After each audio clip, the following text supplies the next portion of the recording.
Hello, everyone. I'm Jim Garrison, and I want to welcome you to day 7 of this special program on Humanity Rising that has been focusing on the Conference of Parties in Glasgow that is taking place between the 1st of November and the 12th of November. So we're right about at the middle. And over the last 2 days, Saturday and today, Sunday, there has been thousands of people on the streets in Glasgow. You'll recall that the last Friday, there was a big youth-led manifestation in which Greta Thunberg spoke.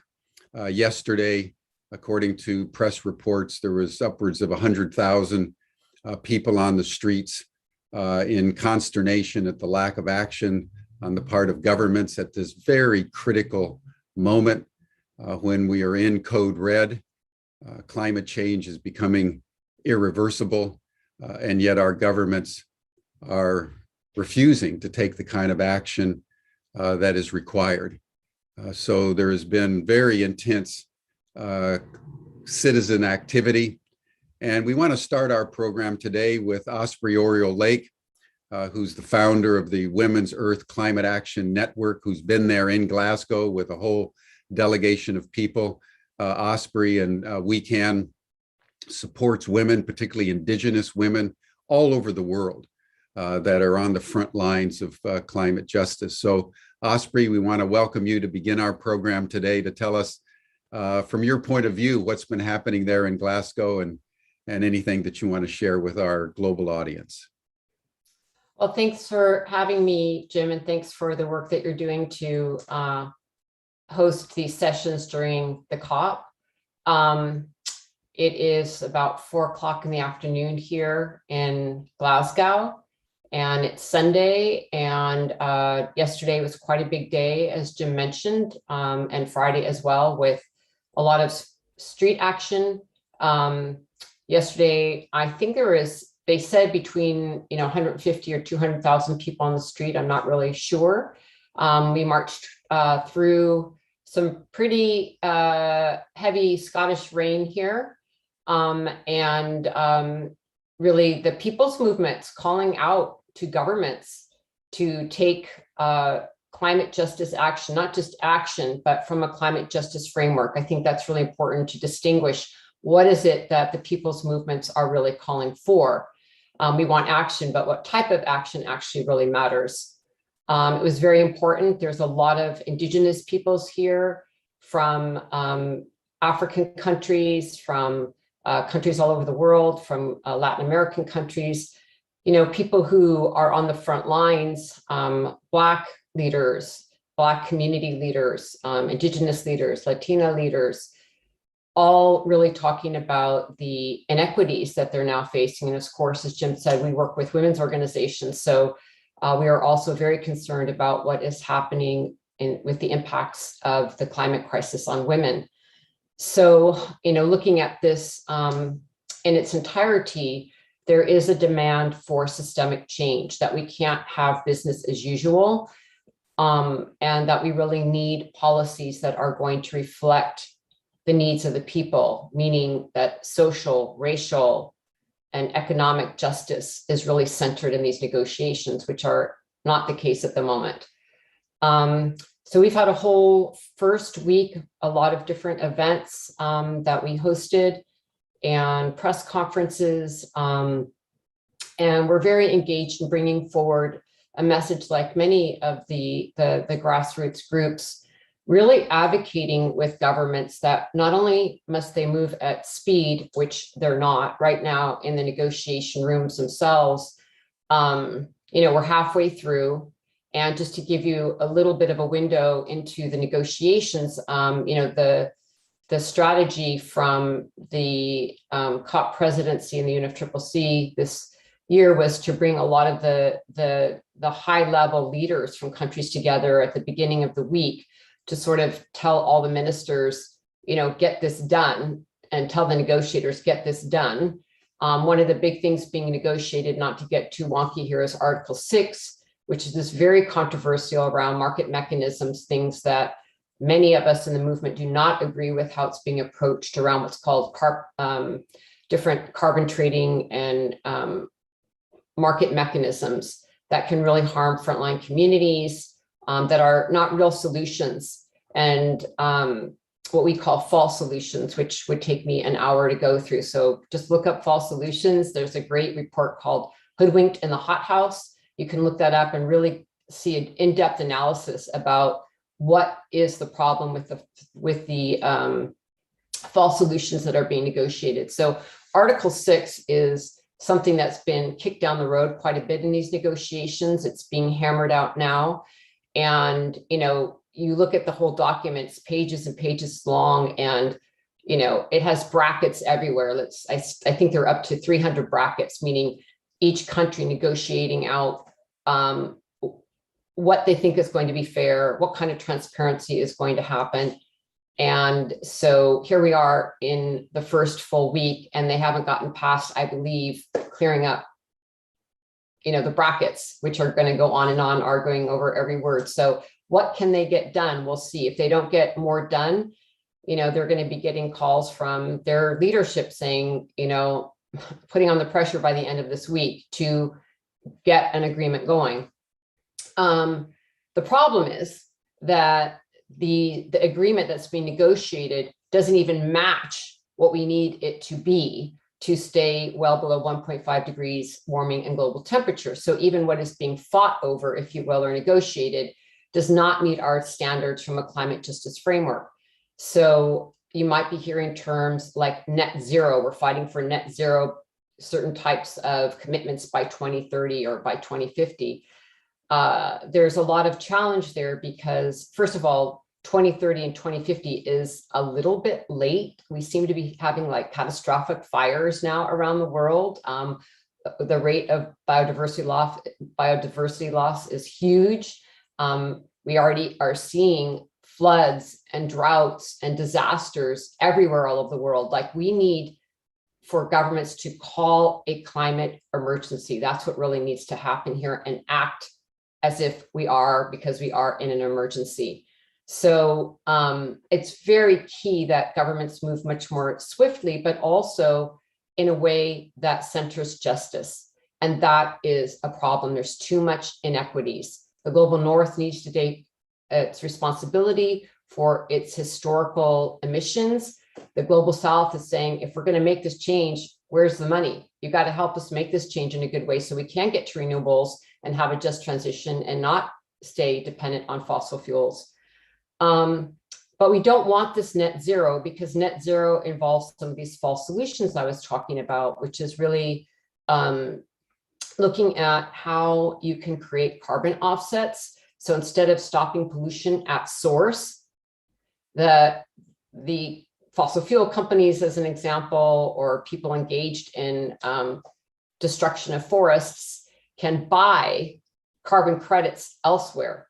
That's not really going to get us to where we need to go. We want real zero, not net zero. And that's one of the big statements that we're making here at the COP.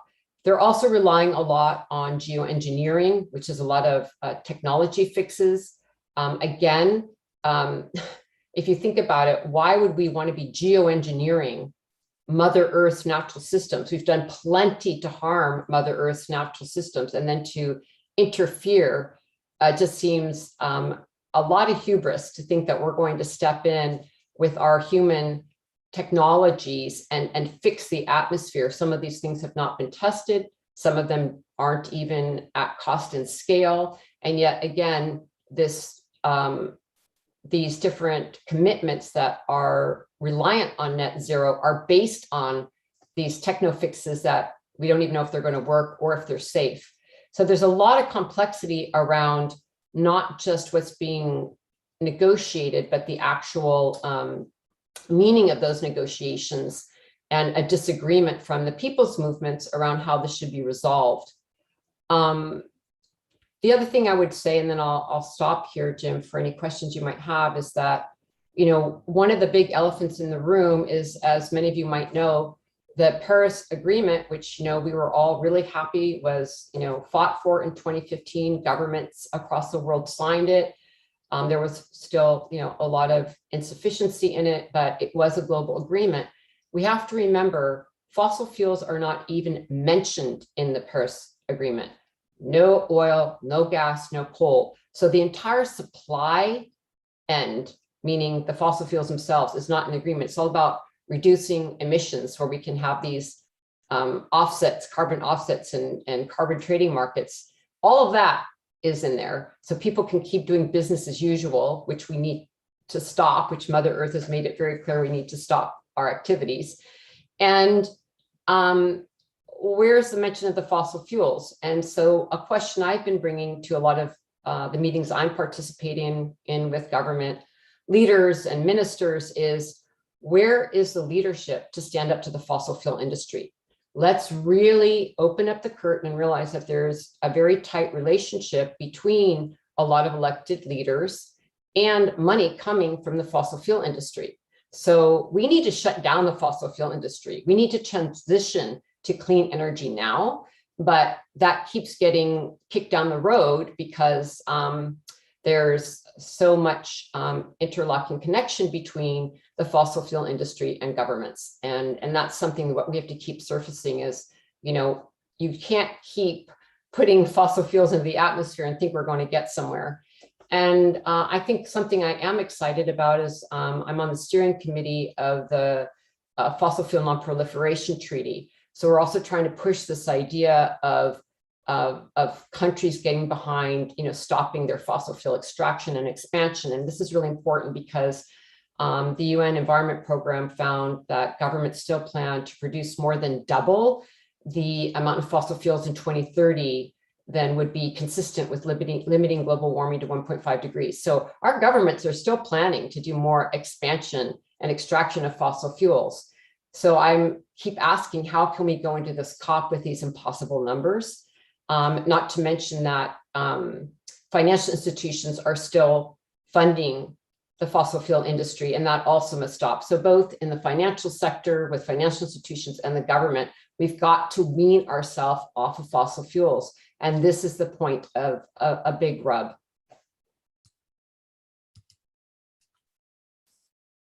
Thank you, Osprey. The challenges that you're laying out are indeed daunting. One question that I have, since you've been at so many of the COPs over the years, and you've participated, year round on climate justice issues in different parts of the world, as you've experienced COP26, how would you compare both the government comportment and the citizen action at COP26 from the other ones over the previous years? Is there a different atmospheric quality? What would you say to that? It's hard to say because, when you're in each COP, it just feels so enormous and sort of, everyone's on the edge of their seat because we understand that we're talking about, our survival as a species, and especially, Black, Brown, Indigenous, Global South, island nation peoples who are already suffering. Their lives are on the line, and the intensity each COP you feel.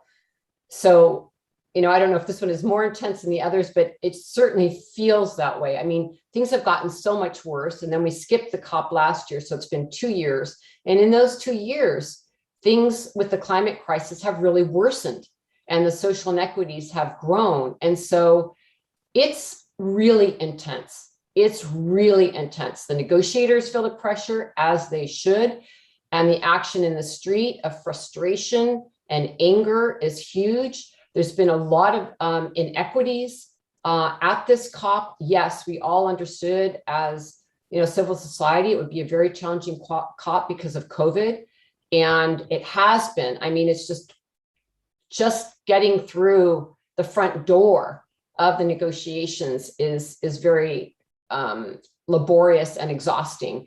And also, because of the inequities and the lack of organization by the COP presidency, the UK COP presidency, they had a whole year to plan.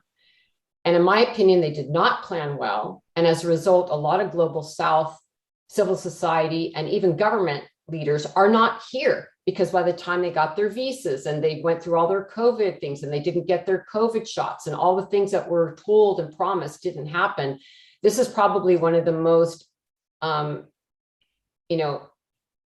unequal COPs I've ever been to in terms of representation. And it was promised to be the COP of inclusivity. It is the COP of exclusivity. And then even as we go into the different negotiating rooms, the amount of civil society allowed is really narrowed. So getting people's voices heard is really difficult. So that's been really quite different, is that there's just the social inequities have been quite massive. And we're really sorry that our sisters and brothers from the global south are not here. The ones being impacted the worst should be here, having their voices heard, and we're having to do our best to represent them and bring them in virtually. And it's quite emotional. I mean, I would lie if I didn't say I've cried several times since I've been here. It's palatable, the fact that our lives are on the line, the destruction to Mother Earth is on the line. I mean, Mother Earth will survive us, but this is not, I want us to be a dignified humanity. I want us to figure out how we're going to walk through this small keyhole of time in a way of beauty making, of dignity, of care for the plants and animals in our human family, and reciprocity. I don't want us to move to extinction out of these pitiful reasons of corporate greed and political power and hubris. Like, we need to lift ourselves up, and that's what needs to happen here. And quick question, and then Indra, I don't know whether you have any questions or any of the panelists for Osprey, but given the exclusionary constraints of the UK government and COP26, where has that left the people on the streets? Is there a higher sense of integration and collaboration as all of you are moving through the COP? Are people feeling isolated and alienating? Is there more discussion of sort of violent direct action if they don't listen to reason? I mean, where has that left the movement and the hundreds of thousands of people that are there in Glasgow? Well, there's actions going on every day, all day, inside the COP, outside the COP. There was a big meeting of financial institutions, and a lot of us went there and protested outside their front door. There's actions on all the things I've talked about 1.5 being kept alive, the inequities. So there is disruption happening everywhere all the time. And again, a lot of these things I'm not privy to say. A lot of this is all being done in quiet channels. Sure. But all I can say is that, things are going to get ramped up this week as we head towards the end of the week and we start hearing the details of what the negotiators have come up with. And,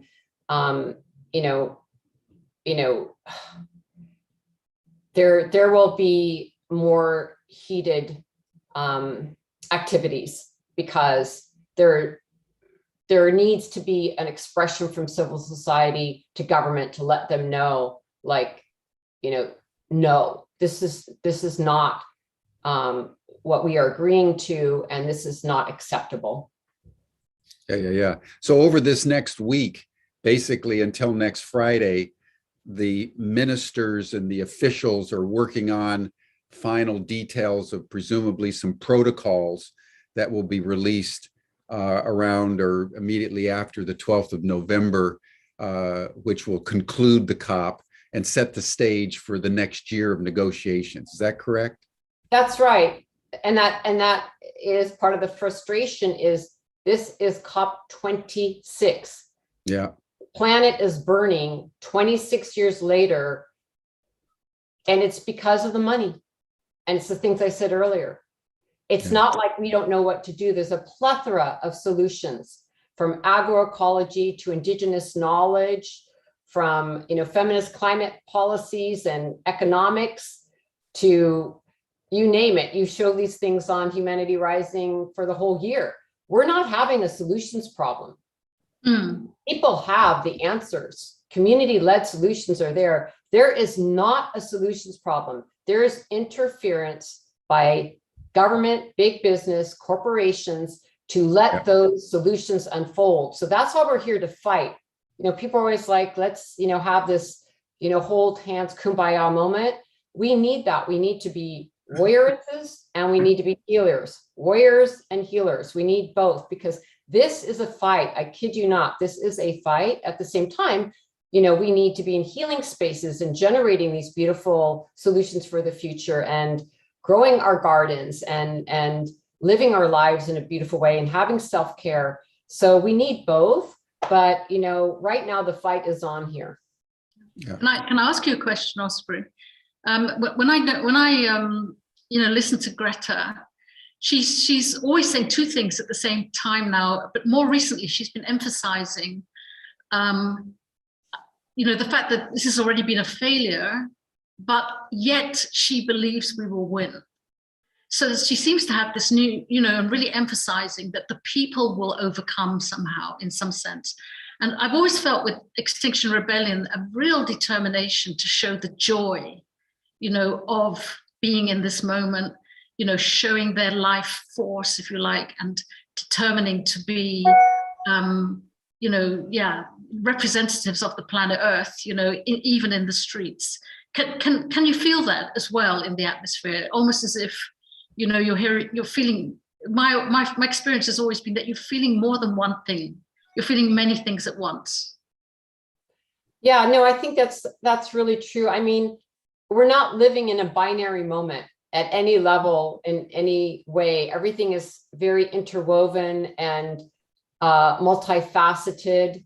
It's a multivalent moment where there's incredible joy of being with, like I haven't seen some of my colleagues in a year and a half, and just huge love and celebration going on of people meeting. And certainly we utilize this time to strategize. We're having incredible strategy sessions and sharing the love and the joy of being alive and thriving in this moment. Today, I was really honored to participate in an Indigenous-led water ceremony. We went down to the water and had two beautiful Indigenous women elders guide us through a beautiful water ceremony. And it was just so healing and wonderful. And so there's a lot of celebration, a lot of healing spaces, a lot of good dialogue going on, a lot of strategy. Absolutely. And the march, I mean, everyone's just drenched and having a wonderful time, and getting out there and having our voices heard collectively.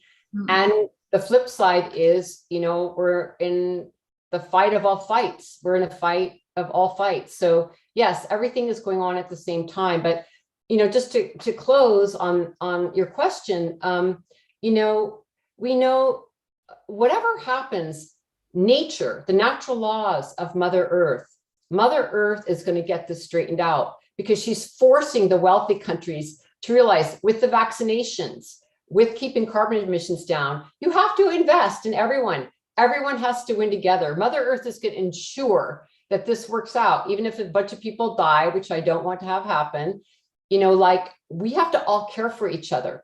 And I think the most important thing that we need to take away as a global North country, which I'm from, is we need to really keep track of the issue of frontline communities and those impacted first and worst, because what I find unacceptable is that there are sacrificed people and sacrificed zones. We cannot come up with solutions that just work for wealthy people and wealthy countries and continues white supremacy. And I think that's really important, that we don't, sort of have this bubble that leaves out those people who are our sisters and brothers on the front line, and their voices need to be centered now more than anyone else. Black, Brown, Indigenous folks need to be heard, and they need to be leading. They need to be the center of this conversation.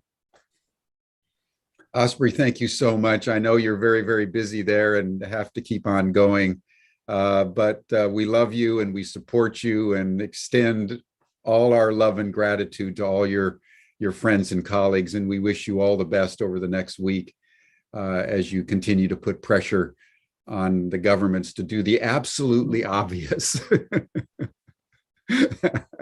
Blessings. Thank you so so much. Thank you so much. And thank you to all the panelists that are here. I'm sure it's going to be a great panel. Take care, everyone. Thank you. Thank you so much. Thank you, Osprey. Bye-bye.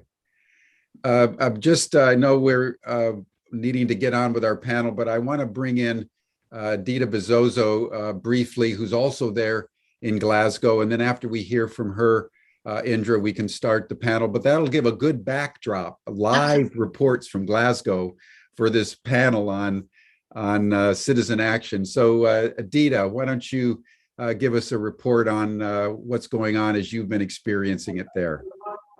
Thank you. Can you hear me? Yeah. Can you hear me today? Great. Yeah. Yes, I can echo what Osprey was saying. There is a lot of anger, a lot of beautiful people as well in Glasgow. The amazing Glaswegian hospitality is really, really. Hello. He's fat. No, he isn't. Yeah, he is. Can I get his phone number? Anyway. And it's a really real mixture of there's a real mixture of disillusion, and I think a lot of people were not expecting anything to come from the summit and from the conversations. And what I'm seeing, and I just wanted to show you where I am. There's been a lot of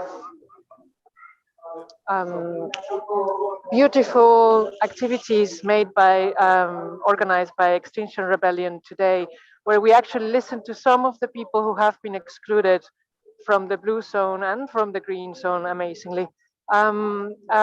People from Africa who are denouncing the oil that is still being drilled and the plans that are being made for extracting more oil and destroying even more lands. And we had a beautiful moment a beautiful and sad moment of going through the names of the people who have died in the last year in several countries of Africa due to the exploration for oil and all the conflict and war that is bringing.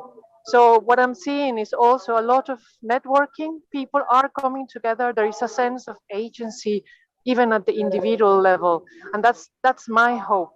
It's not about. I think we do need like all the work that people like Osprey are doing at the moment, and that fight that is happening at that level is crucial. And people, individuals, organizations are coming together to solve how they are going to grow their food, how they're going to live in a different way, how we are going to tackle the homelessness problem that is really connected to climate change. And that is happening at the same time. So that is my message of hope from Glasgow today. Thank you, Dita. It's so wonderful to hear from you each day as you've been able to appear. Indra, do you want to make a quick comment on anything that Dita said? Well, I really appreciate, Dita, what you're saying, because in a way that's really what we're going to explore over the next couple of hours. You know, the frustration for people of, you know, showing with their whole heart, you know, their desire for governments to take action can leave them really very frustrated when they can't see any immediate response, you know. And so the question is, what can they do with their energy, their, you know, their determination, their willingness to be in action? And of course, there's much they can do, you know, and we're going to be exploring some of those things in this next hour. But, you know, even to think of, you know, everything that you do as, in a way, the rebellious act, you know, as the thing that breaks the system, as the thing that is renewing, you know, whatever you do with your energy and your commitment really is citizens' action. So thank you for everything you're describing there. Thank you. And yes, citizen action, that's what I'm seeing. And again, this goes beyond hope. People are really making plans for what are we going to do the week and the week after that. Thank you. Thank you, Dita. Now, Indra, I want to just bring in one more brief report, and then we'll just go into your program for the balance of the time. But I want to, everyone, go to sort of another extreme of direct action. You know, we've been hearing about what's been going on there in Glasgow, and I want to now, Rick, if you could elevate Basia Alexander and Jim Conroy to panel status. We have two people who are tree whisperers, and they're taking direct action of a very different sort.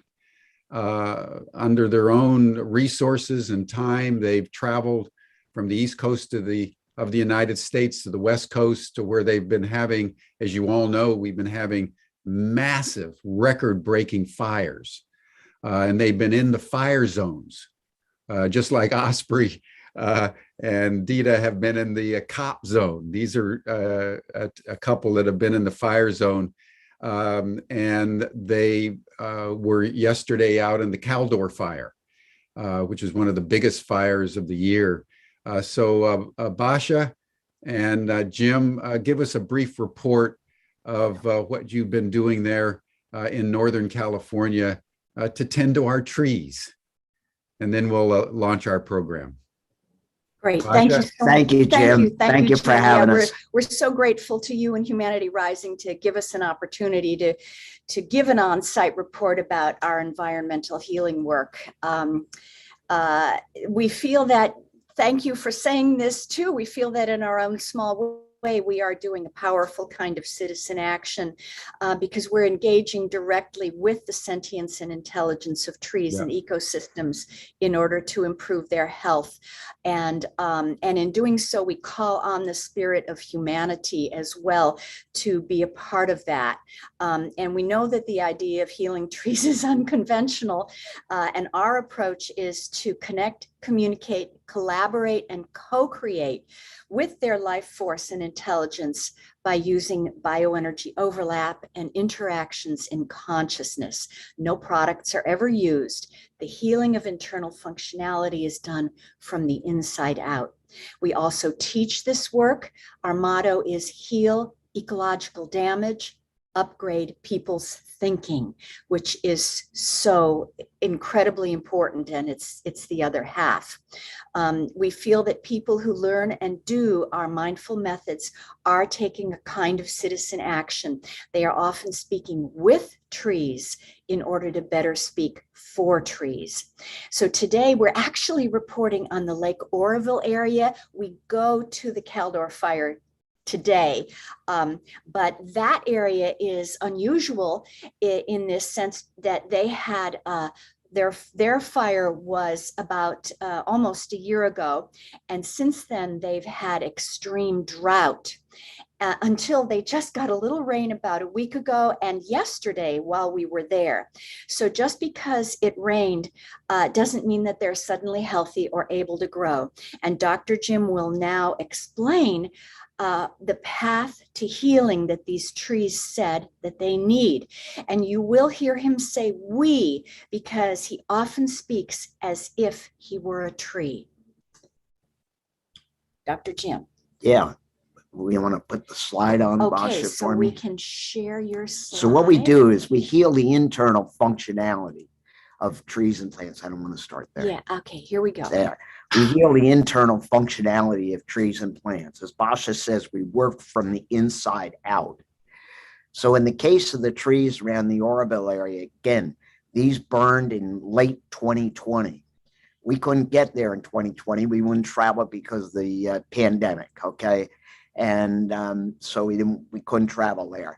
But we did treat finally in May of 2021, which is fine because the fire was late in the season last season. We kind of got there in spring of this year, which was kind of perfect because that's a time when we need it, when they're starting to put out their new growth for the year. That was when we want to be there, is to help them bring on that new growth, especially trees that are in fire, because various parts and functions from fire have been disconnected. Now, these primarily talking about the trees that did not burn crispy. Okay, they have some life in them. lost all their leaves and their needles completely, but they still have some life in them. They're burned, the bark is burned, but they still have life. Sometimes they burn so much, it's just so crispy, and the consciousness of the tree says, I can't use this physical form anymore. I'm going to go on and call forth a new form out of the void and move into that form. So that's what the consciousness of the tree does. But in this case, we're working with the trees that still have the opportunity to live. So we treated those in May 2021. Then a drought followed. So now you kind of get a double whammy on the trees, all right? So they started to recover, and then you get this drought. So what did the drought do? Well, one of the things it did, it gave a blockage, primarily in the tubes that go into the leaves of the tree. We call it the gate, okay? That's just a term that Bosch and I use, because very often if there's sudden climate changes or sudden shocks to the tree, that's one of the areas they get blocked. So what happens is the tree can't use the food it's making, because they can't get fluid into the leaves to get food and fluid out of the leaves. Okay, that's what happens. So what we have to do is open up that gate. Okay, that's the job. And then the same with the branches to buds. The buds, they can't get food and fluids into the buds, so the buds don't grow. Or in the case of the fires, the cells don't differentiate into buds. Okay, so that's what happens there. And then growth is slowed. So what we had to do is kickstart the whole tree again. In other words, open up that whole system again. So the kickstart treatment looks like this. Okay, we open the gate, branches to leaves and needles, and the branches to buds. How do we do that?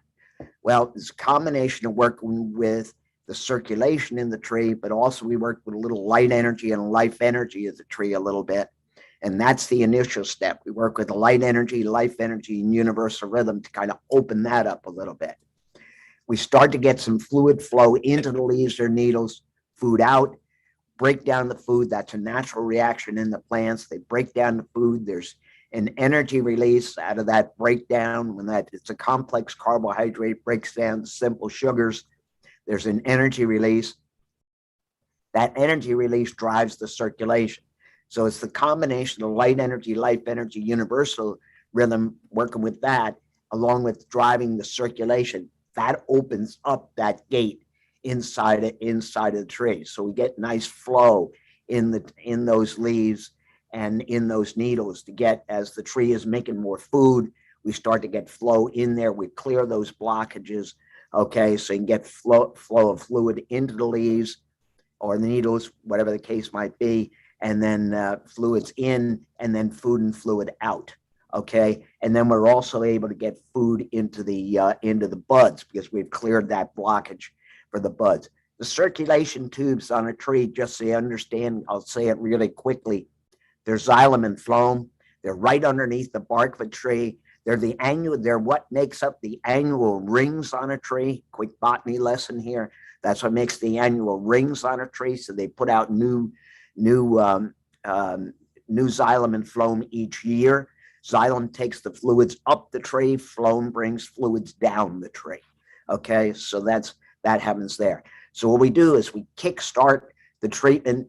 We kickstart the tree, get the whole system open up in the tree, and then what we want to do is make a sustainable, a continuous sustainable loop in the tree, so the tree can continue to grow and flourish. So what we do is we work with the leaves a little bit more. We work to increase photosynthesis in the leaves the tree does have. Remember, the trees came through a fire, so and now they can get fluid in and food out of those leaves. Okay, and the food breaks down.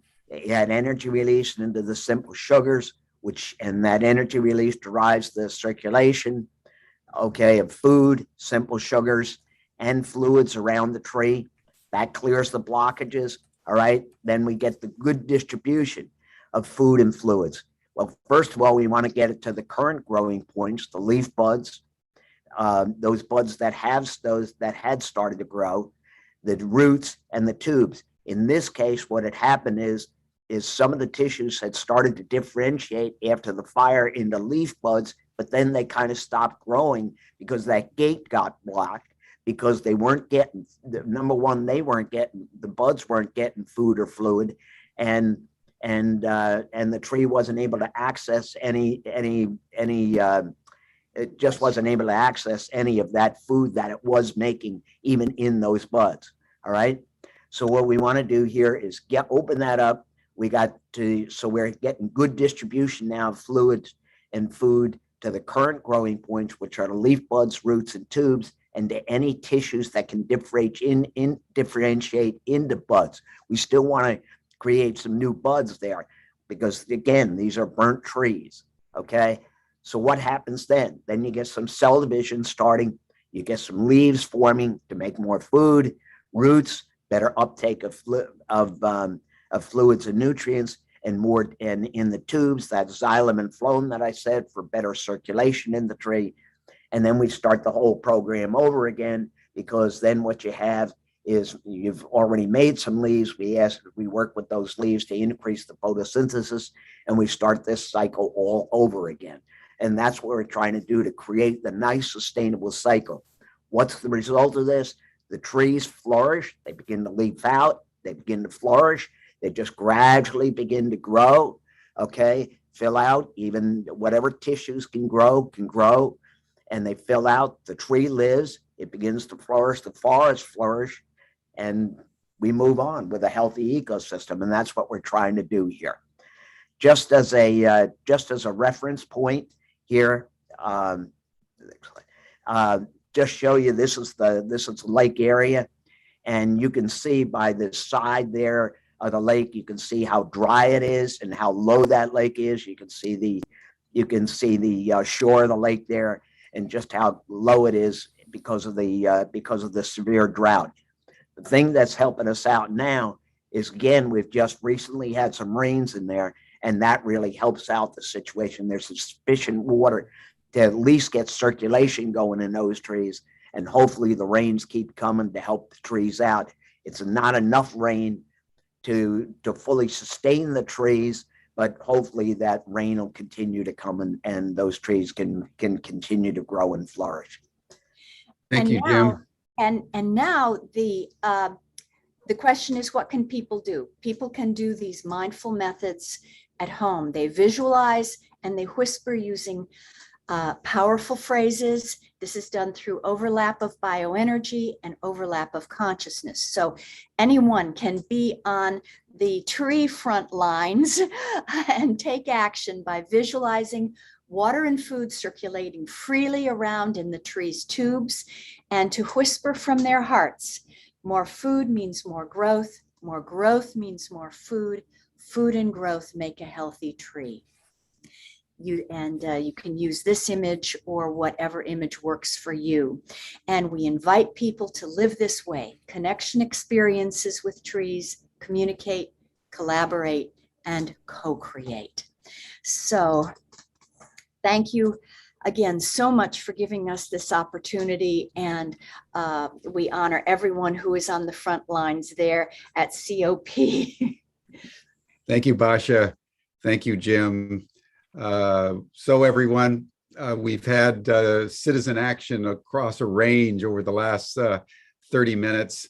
We'll be hearing more from Basha and Jim over the subsequent days, but now I want to turn it over to Indra Adnan, who is the convener of our theme today on citizen action. Indra is the co-initiator of the Alternative UK. She's also the author of a recent book, The Politics of Waking Up. So she's particularly suited to convene a whole session on humanity rising as we focus in on the Conference of Parties there in Glasgow, and the utility of citizen action in the face of real systemic refusal of our governments to do what is absolutely obvious. And as Osprey and Dita were indicating, that gap is the fulcrum that we have to really deal with very deeply. And Indra's brought together a panel today to discuss some of the efficacies, but also some of the complexities of citizen action in our contemporary reality. So Indra, thank you. And with this context, I just turn the rest of the program over to you. Thank you so much, Jim. And it's really been an incredible series that you've pulled together for Humanity Rising so far. So much going on at this moment in time, in history. All eyes are on Glasgow, but being able to see Glasgow through the eyes of Humanity Rising has made a huge difference for so many people. So thank you so much. I am absolutely going to focus on the big question of what is citizens' action and what can every kind of citizen do? Obviously, not all of us could get to Glasgow, even if in our hearts we really would have loved to have been there. But I remember, one of the things that I remember so strongly from that very first session that we attended, when Vandana Shiva talked about her many decades of action. And then she mentioned that she had a chance to give Greta Thunberg some advice. And her advice was, it's fantastic to strike, and it's great that you've decided to do that on a Friday. But let's also think about what you might be doing for the other 6 days of the week. Because in fact, there's so much that citizens can be prefiguring, if you like, doing ahead of governments. If governments are not ready to act yet, or they may be, there's every sign that they wouldn't know how to really use the great resources of the citizens, even if they switch that way. And what we're going to be exploring over this next hour or so with these great panelists that are joining us today is, what could citizens' action look like? And I'm going to start by just giving a quick overview of this idea that citizens' action is much more than is generally talked about in the media. So this is here what I call an integral whole systems perspective on citizens' action. When you think about a citizen as being simply a person who lives within a polity that has every right to be using the resources of the whole, especially at this moment of intense crisis. So if you look at this whole map here, don't imagine that these are necessarily just different groups of people. There are also the many ways that each one of us can be in action at different points of the day, at different points of the year, or at different points in our lifetime. At certain times we will be reacting to events. At other times we'll be joining movements. At other times we will be in protest, really using our voice against the system that is dominant. But at other times we'll be institution building. At other times we'll be strategizing, perhaps working with those in power to strategize for better outcomes in the system. But here, from 6 onwards, it's a little bit more about the new system arising, civil society development, movement building, growing, and then this growing in necessity for systems convening. Everything that you're doing, Jim, with Humanity Rising, that we're doing with the alternative, that all kinds of new media systems need to be doing is looking at what is going on across the whole of the system. And then the final thing maybe is when we reach a certain self-awareness, or we're ready to be in a certain level of self-awareness, that we can really feel that the way that we are being every day in every waking moment is part of the whole system changing. But if in fact all of this is possible at any given time, we could all be forgiven by, for thinking that, in the world of the internet or in the global stage, that how on earth can we get any traction? Can we get any traction with all of this, in this plethora of possibilities happening all the time in a very fragmented system? And at the Alternative UK, we came to a very firm conclusion that complex systems need incubators. They need places where a microsystem can really work out all the problems of people coming together and bringing these different forms of agency, and then moving into relationship with each other. This can happen at the community level in what we call a fractal way, meaning that we're going to be developing patterns that then can be replicated throughout the whole. And in each one of these microsystems or containers, or what we call citizens action networks or community agency networks, all of which share an acronym CAN. So in the midst of these CANs, we're trying to bring these needs together. The needs for the biopsychospiritual entity that is the human being to flourish, the needs to share tools and practices, the need to bring a new culture altogether. So how do we shift the culture of people being together from one that is nearly always conflict driven to one that is really joyful and prioritizing the energy that we can generate between us? And then of course we need to build these new structures for participation of all of our agency, both online and offline. And we need to move from the local to the cosmo-local, and we'll be exploring a bit more of that in the course of this hour.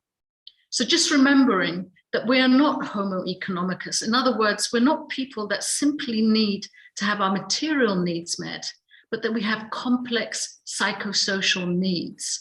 And that when we really recognize that we all share and are in fact driven by trying to get these needs met all the time, that it's only really within CANs that this kind of meeting of our needs, of our complex needs, can be delivered. We won't simply be able to deliver those online. And in the process of building our CANs, we have to remember that there's all of these people we have to bring together.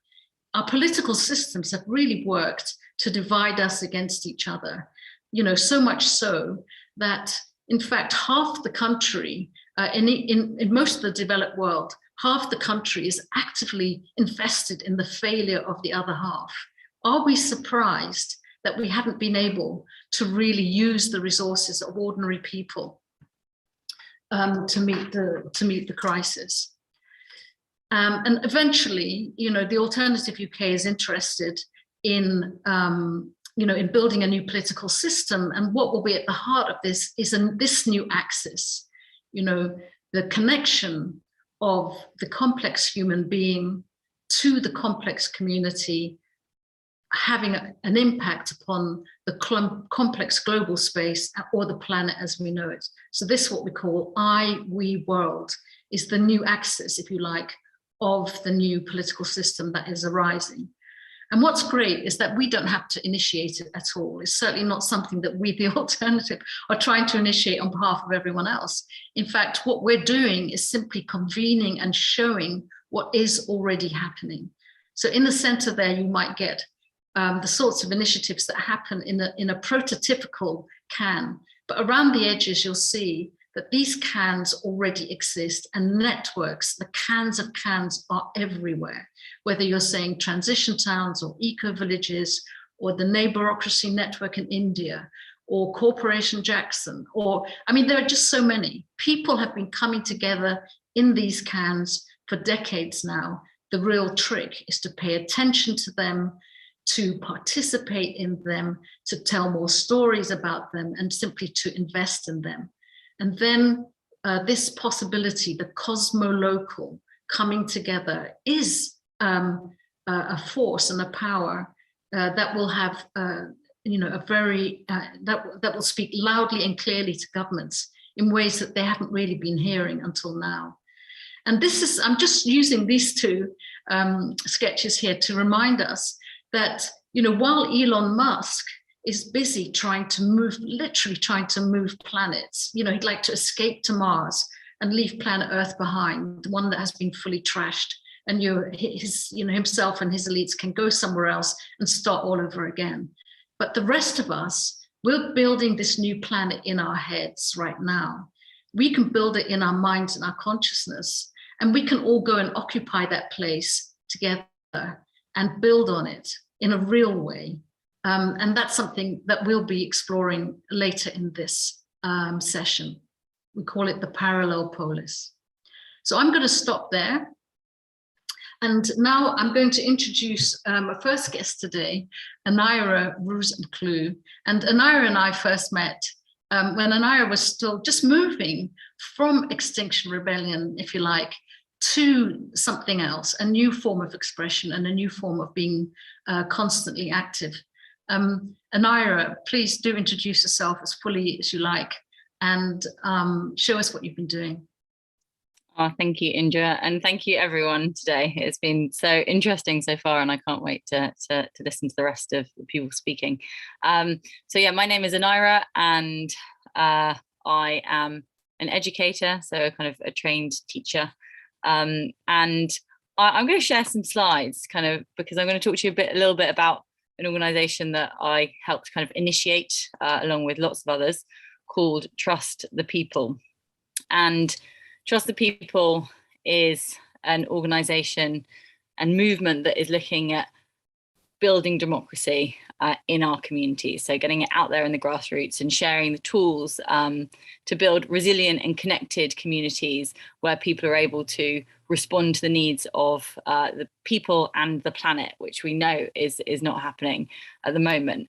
And I'll give you a little bit of background about how Trust the People started. Oh no, in fact, before I do that, we're going to do some visioning. So I'm going to ask you to do a little bit of thinking, because so much of our stuff is community based, and it's thinking about what kind of communities we'd like to live in. What would our ideal communities look like? So I'm going to give you kind of about 45 seconds, and if you want, close your eyes to imagine what your ideal community would look like. And this could be about the relationships that people have, how people communicate, the food systems, how it's set up physically, how it's set up socially. So yeah, I'll just invite you to close your eyes if you wish and think about what your ideal community would look like. And there's no holds barred. This is your imagination. You can take it as far as you want.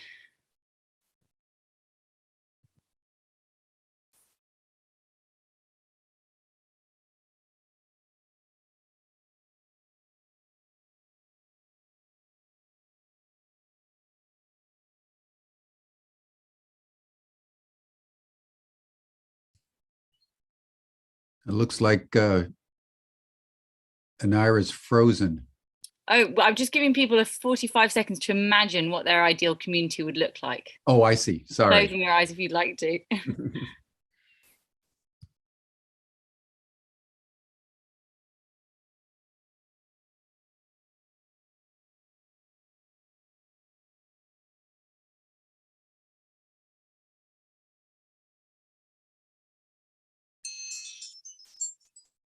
There are my chimes at the end of those. It's not very long to do, but to think about our communities. But I wanted to start with this kind of visioning and imagination exercise, because we're often discouraged from imagining. I mean, working in a school, I know that everything I did in the secondary school, which in the States would be kind of for teenagers, is kind of shutting down our capacity to think creatively with our exams-based system, and that stops us realizing that there is something alternative and much better that is possible, and taking time to think about that and thinking about how we can build the world that we want and need is really powerful, because then we can start taking steps to put that into action. And Trust the People is really about helping people enact the visions that they might have for their ideal community. And I'll give you a little bit of information about what brought us here, what brought me here talking to you today, and what started Trust the People. And as Indra said, we started kind of in Extinction Rebellion. So I met a lot of people who I work with who are kind of very good friends and colleagues in Extinction Rebellion a couple of years ago. And part of Extinction Rebellion is this Future Democracy Hub, which imagines kind of different ways that we can actually live in a democracy, because we don't live in a democracy right now. Like the crises that we're facing, the climate crisis, the different kind of the inequality crisis, just it's a crisis of democracy, because if our democracy was working, like we wouldn't be in the situations that we're in. Like we would be acting in the interests of survival of our species. So this part of Extinction Rebellion looks at this, and it brought together I guess quite a few of us who wanted to imagine something different, and that was partly from despair and awareness that yeah, there is no planet B, and we are in this climate and ecological emergency.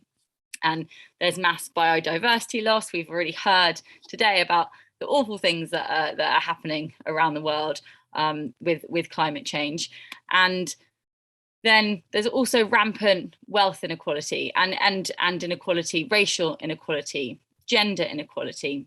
There are so many problems in societies that are ensuring that some people are really benefiting and extracting and doing so at the expense of a lot of people. And I mean, in the UK, in the past year with COVID, the amount of billionaires has increased its highest level. And we've got 1/5 of our population, over 1/5 of our population living in poverty. And we're kind of a country with the 5th biggest economy in the world. So it's kind of just, it doesn't add up, or 5th biggest GDP when we're measuring it like that. We know that there is enough to go around, but it's being kind of stockpiled by a select few. And then COVID hit, and that's kind of exacerbated these wealth inequalities. The billionaires over the past year have made an incredible amount of money. And it's also shown us how interconnected we are. And COVID, in the UK, we had a scheme with furlough that if you had a job, the government and your company could no longer afford to pay you, the government would pay you, but you were not allowed to work for your job. And we had the situation where we'd had a lot of people come together thinking we need to work to change the system, and suddenly weren't allowed to work. So I myself was put on furlough for 2 months, and I was able to channel loads of my energy into Trust the People and into imagining a different way of being and taking the steps to put that into action. And we saw that it wasn't just us doing that. There was this enormous mutual aid network springing up of people who were connecting with strangers on their street who they might never have spoken to before. We've seen that with previous movements, like with the Occupy movement, and with a lot of the activism that sprung up after like Hurricane Sandy, that these movements started, and then they kind of like, they didn't fizzle away because they've created these incredible networks, but they didn't kind of reinforce themselves to go on to create change. So we had this question in our mind of being like, how can we create long-term social change? So it's not just something that appears in a time of crises, and people stick together and come together and work together in a way that helps us reshape our society. And so Trust the People was born to think about ways that we could do this. And kind of, in essence, we share tools to help people support their communities in the face of local and global crises. And this is about building community resilience so that when problems do happen, which they're going to happen more and more in the future, particularly with a lack of government action, we've got people already connected, caring about people around them. So it's not just a zero-sum rush to kind of hoard resources and do things like that. So kind of just building these connected communities where people care about their neighbours and feel able to help each other. We promote participatory and deliberative democratic methods like people's assemblies. So helping people see what democracy really looks like. And I don't know how many people on this call have participated in a people's assembly, but they are incredible. And that's what how I got involved in Extinction Rebellion. I was getting involved in doing people's assemblies, and I'd never used them before. And now I use them a lot in my work. So in work that I do in schools, we hold people's assemblies. I write teaching resources, and I often include people's assemblies as a kind of end of unit activities. And yeah, they're fantastic. And so we hope that kind of spreading those in communities will help people step into their power and see what kind of having agency looks like, and see what being listened to looks like. And to kind of help build resilience and help spread people's assemblies, we run a free 8-week online education course that I'm going to tell you a little bit about in a moment. And we're also working to build a movement of movements, so collaborating with a range of organisations across the UK doing incredible work. So people taking action in their communities and creating spaces where people can discuss the climate emergency and come together, so that are called climate emergency centres, or people running as independent councillors, so beyond party politics, to be elected in their local councils. So there's a lot of kind of incredible work that we're doing, and we just want to show that there is this network and that there are these alternative ways of existing, and actually we can start shaping the world that we need.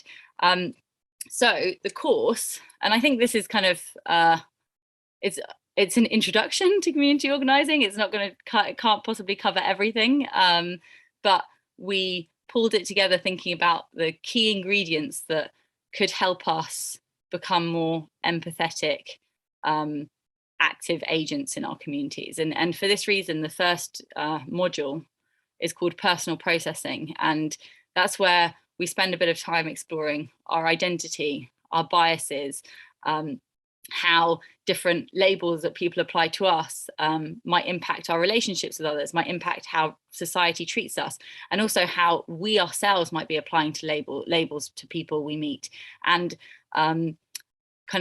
making sure that we understand that we're bringing a story to every interaction, and we're shaped by our experiences and how we perceive things, and a lot of kind of working towards creating a more compassionate society is trying to reprogram ourselves and just become much more reflective in how we engage with others, and take ownership of kind of the story that we have, but also the stories that we've been exposed to, and maybe kind of being a bit more critical consumers of everything that we hear and we read about and we watch.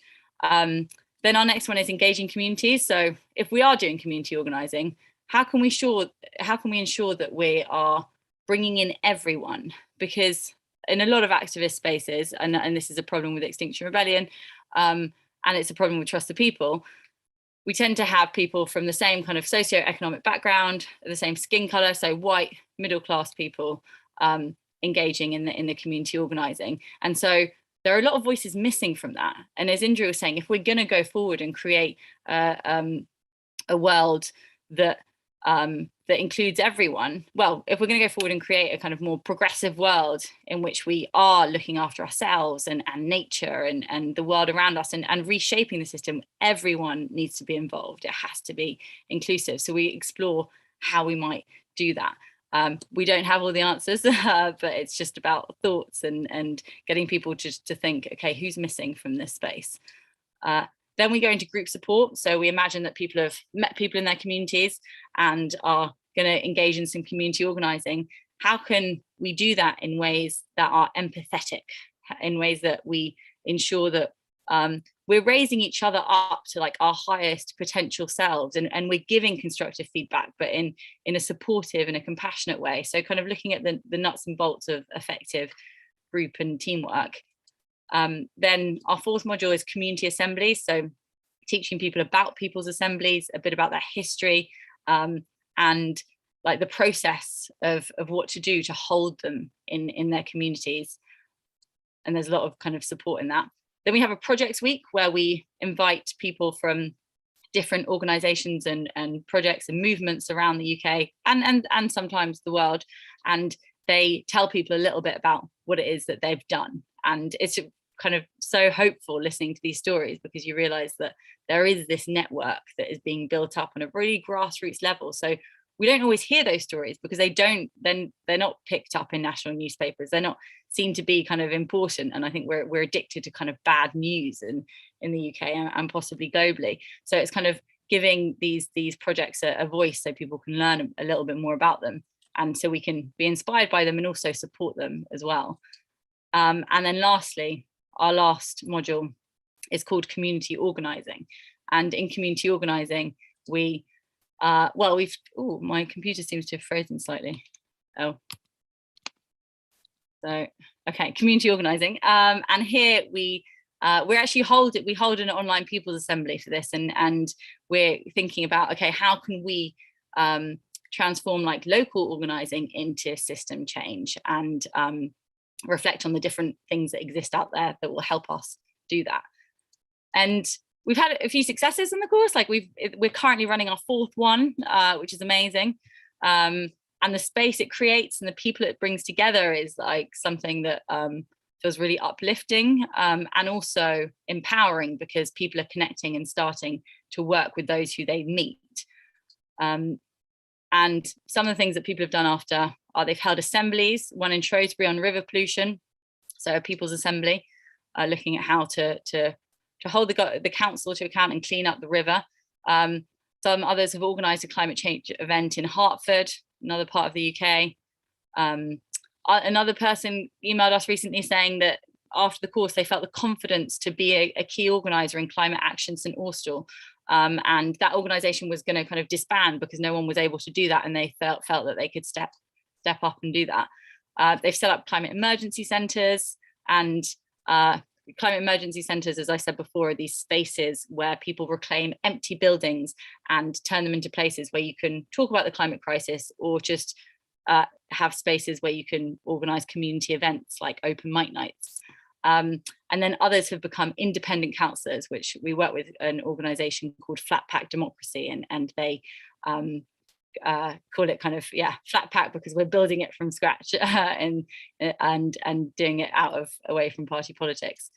And we have really good feedback. So I'll just share some of the feedback from this is from the past course. So from our third one, 100% of the people who attended it would recommend it to a friend.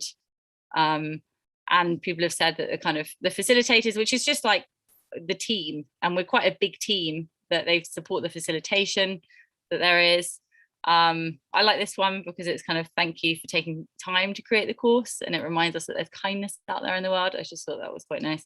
And then kind of a lot of praise for the content and the resources.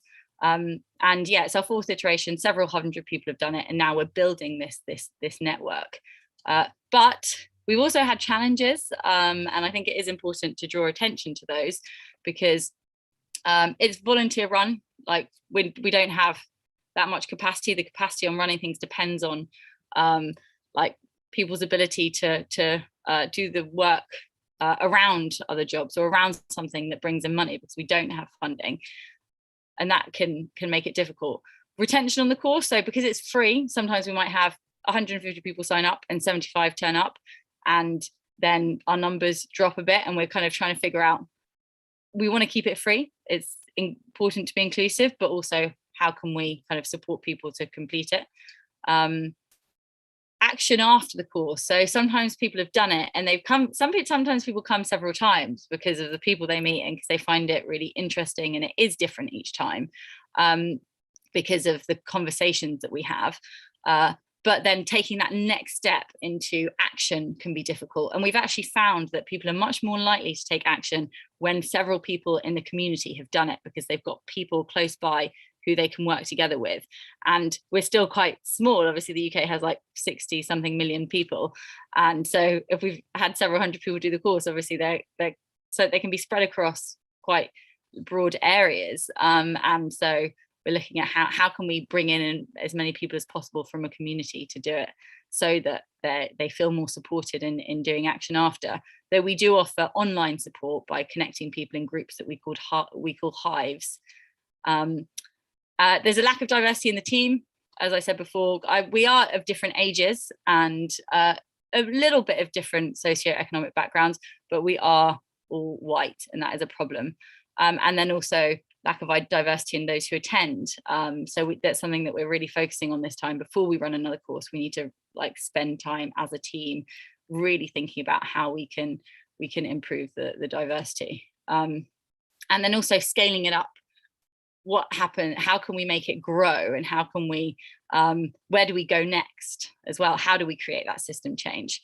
But yeah, I just kind of wanted to end on this bit of thinking about when we're changing the system, and kind of we need to have as many different pockets of people doing, living alternative ways of being, showing that these alternatives are possible, and putting these things into action. So if it's like food co-ops or housing co-ops or energy co-ops, or just kind of holding people's assemblies on the street, because that helps us build this web of resilience. And though obviously it starts off small and it starts off spread out, we can kind of connect these up and connect the dots, and then just build a different picture and a different system together.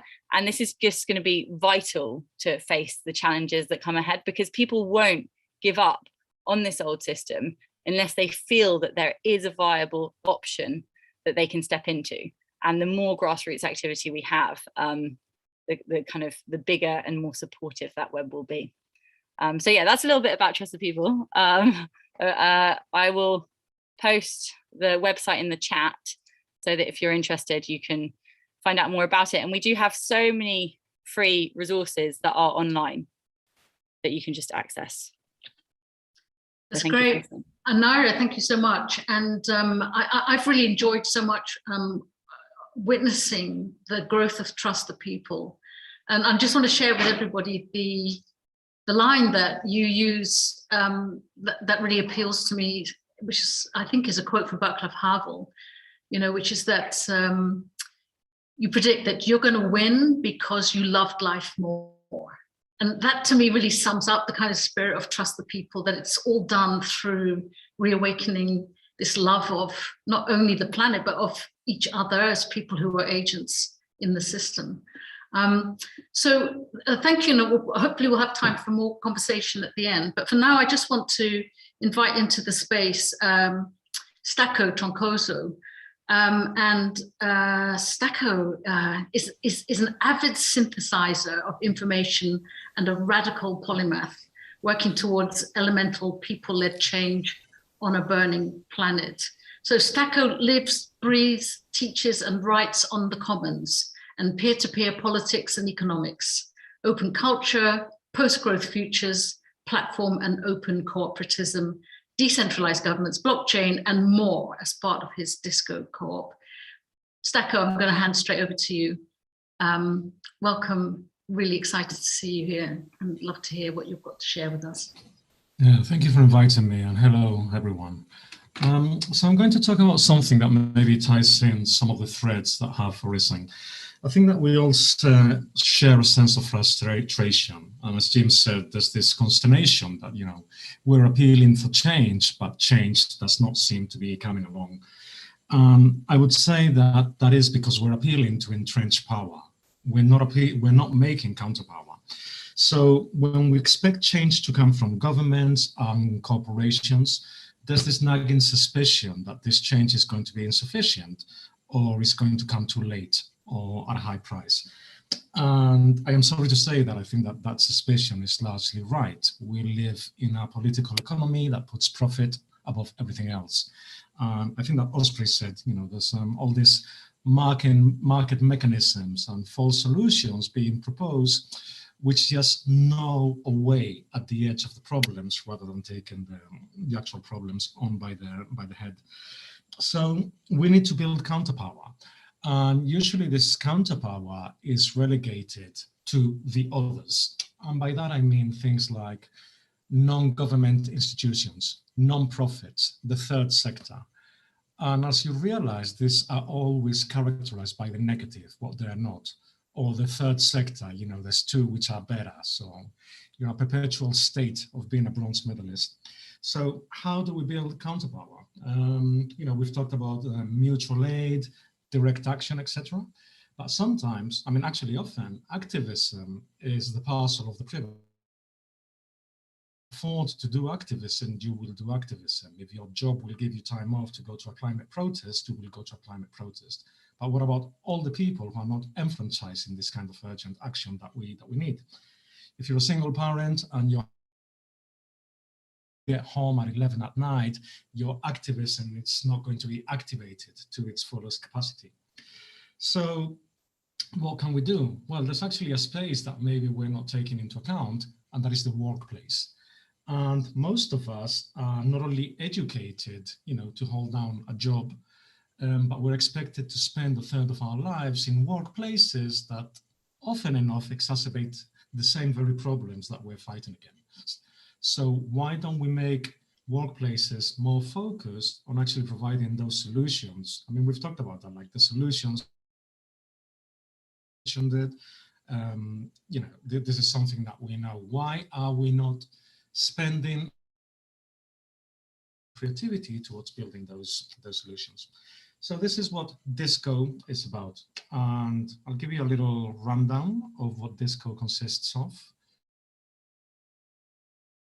Hopefully I have slide superpower. Okay, so you should be able to see. I'm not sure. Can you see my slides? Yes. Yep, we can see them, Stacko. Fantastic. So this stands for organization, and it's many things, but at its core is a set of 7 principles for people to create democratic workplaces that address social. Stacko, Because again, what are you going to do with your time? You're freezing every once in a while. Try turning off your camera while you're doing the slideshow, okay? Let me see if I can do that actually. Just stop video down at the left corner. Yeah, hang on, I think I have to turn that. Okay, so you can still hear me, yeah? Yeah, but we don't see your slideshow. Okay, and now you'll see the slides. Great. Yes. Thank you. Okay. So like I was saying, this more democratic workplaces for the urgent actions that we need, not waiting for governments or for corporations to. Stacko, we're not watching your slides. We're watching a screen. You're watching a screen. Okay. So.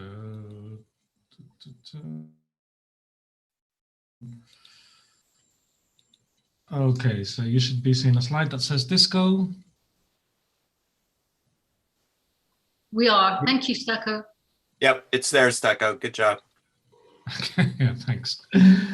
Anyway, so let's run down the disco DNA. So disco is a framework, yeah, for people to create oriented workplaces.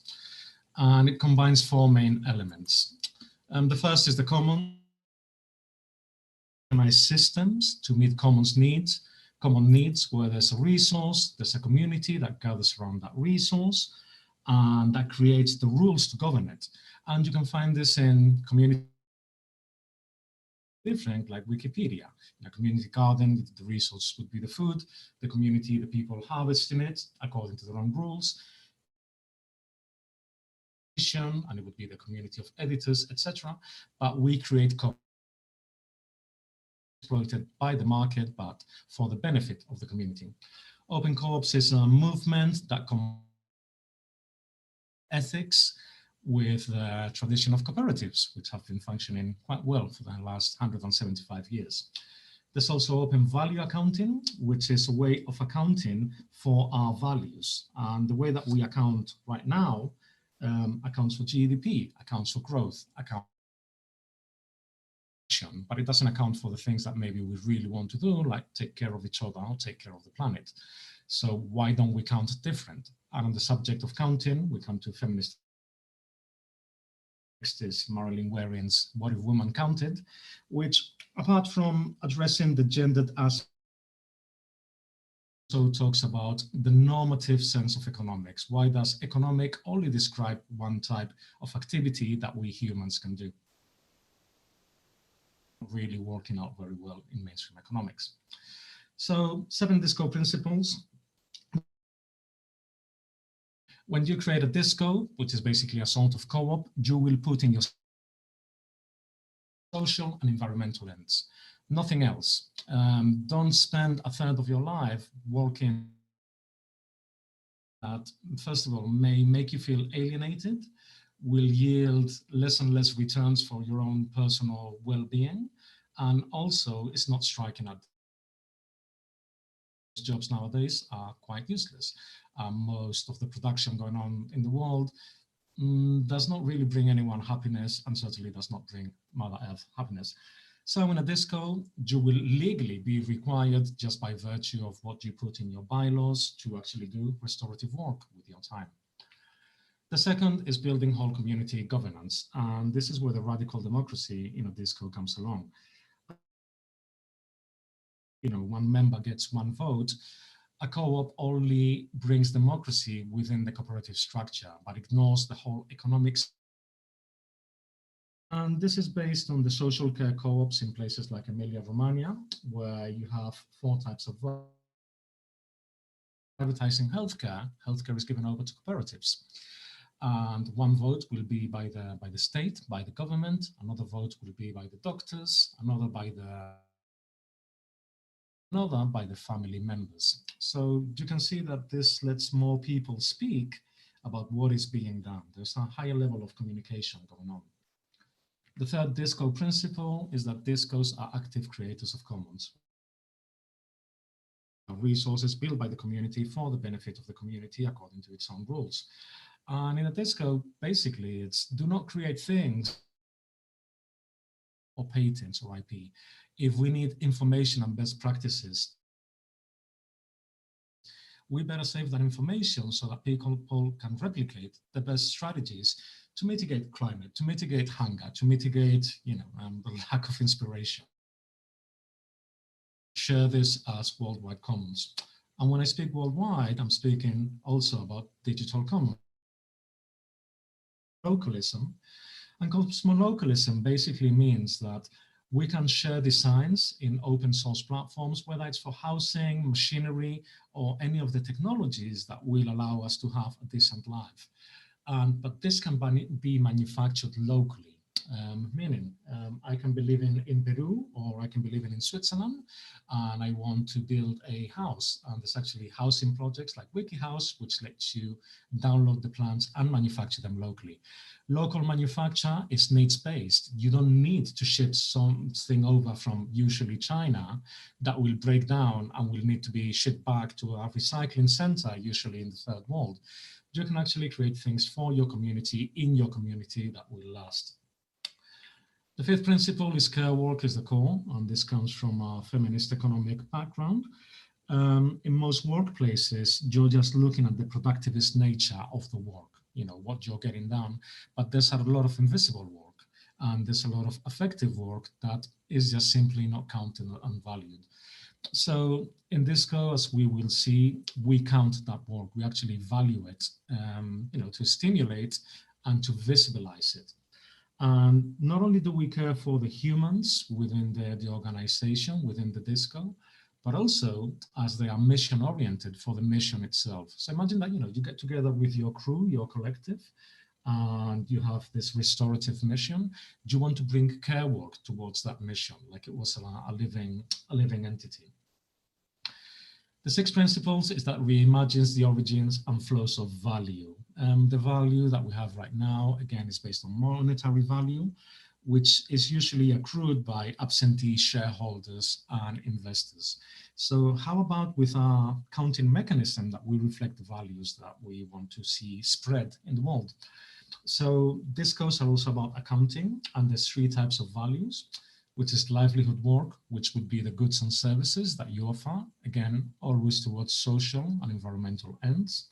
Love work is voluntary work, which is something that all of us activists like to do, but sometimes we do not have the privilege or the time or the mental space to do it.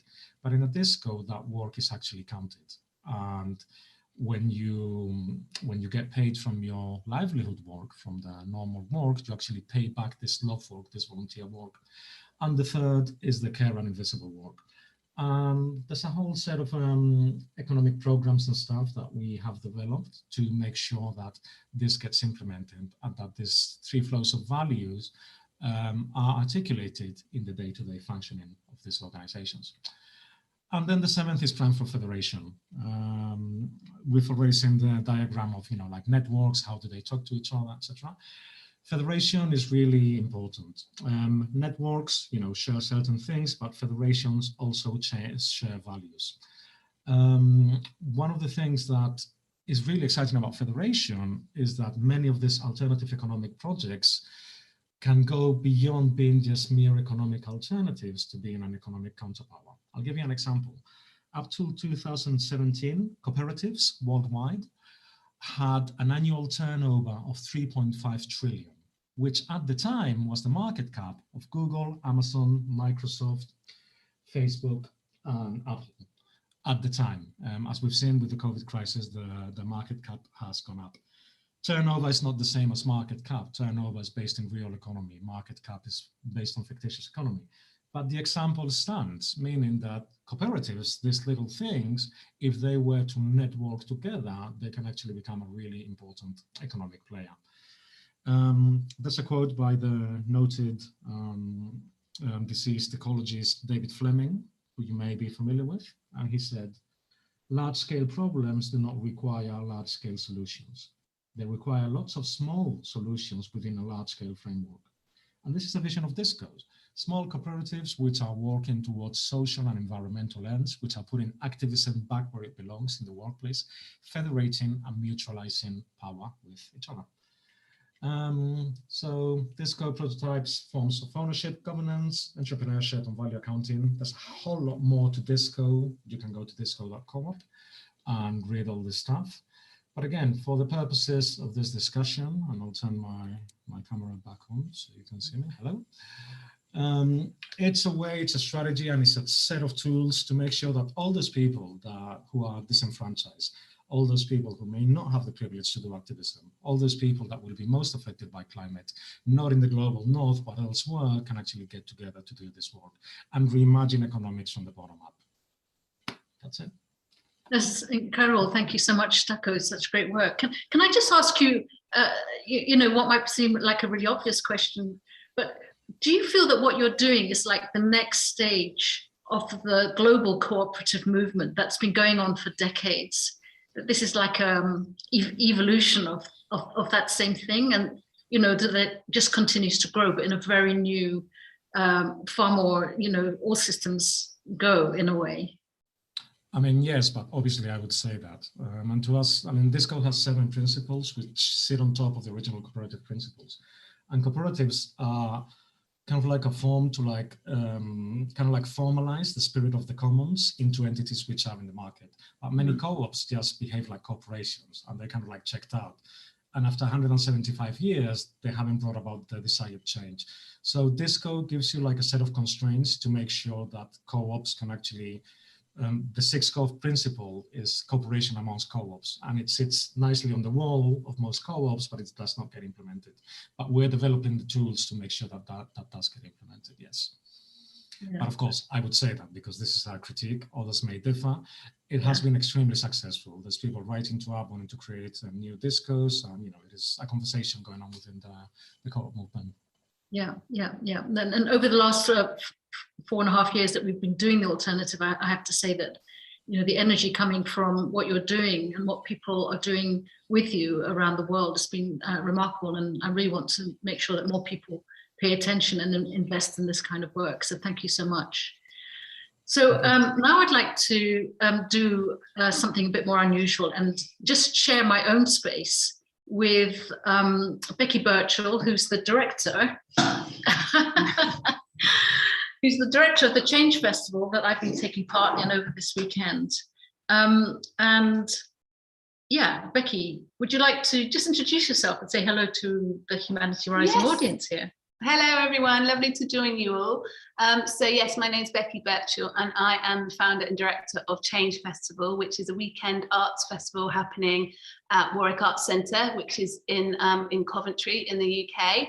And the festival is all around, this year the theme is Rise Up, and it's all around inspiring audiences to rise up to be an active player in the climate crisis. And we tell stories of hope and possibility and inspire people to think about what their own role is in creating change. Thanks, Becky. And I wonder if, you know, one of the things that I've been saying, you know, up till now, the last 20 minutes or so, about the importance and the role of the arts in being able to help us to really shift our way of thinking, but also our way of being, you know, day to day on the planet in our communities. And I wonder if you could, you know, share a little bit about your thinking here, because I know so often when it comes to arts festivals or arts events or arts galleries, too often people think of arts as a sort of, you know, decoration or the thing that we do at the end of something, or something just to lift our spirits, you know. But, you know, I know from your work that it's really core to us being able to do anything at all. So can I just invite you to talk a bit about that? Sure. Yeah. So we've actually got a wonderful artist in residence here this weekend called Lorna Reese, and she's got this great phrase, which is "culture forms our future." And when we talk about culture, it's obviously very broad, and I think our understanding of the arts has become quite small and sometimes quite pigeonholed and quite corporate in many ways. But the arts is any kind of expression of our creativity.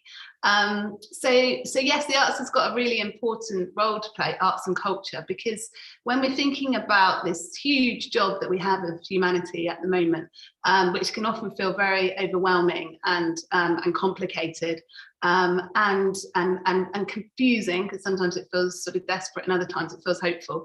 I think sometimes arts and culture can really pierce through that and can really help us see with clarity some of the ways that we might emerge through this, and some of the ways that we might find strength, either from stories of things that have already happened in the past that we can draw strength from, or through imagined possibilities of things that haven't yet happened.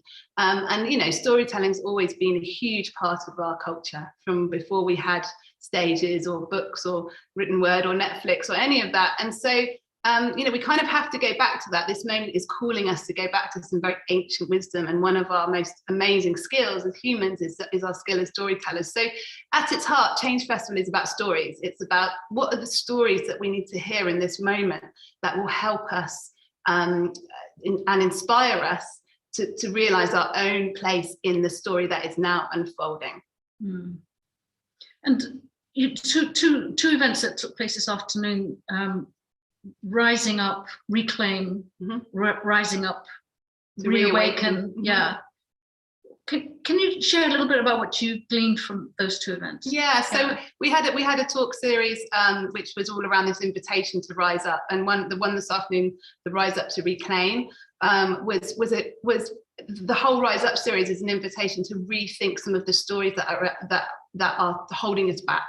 So the Rise Up to Reclaim one is about our idea of ownership. The story that we are all individuals that have to own things. So that might be as very simple as owning our house and all the sort of stress that brings.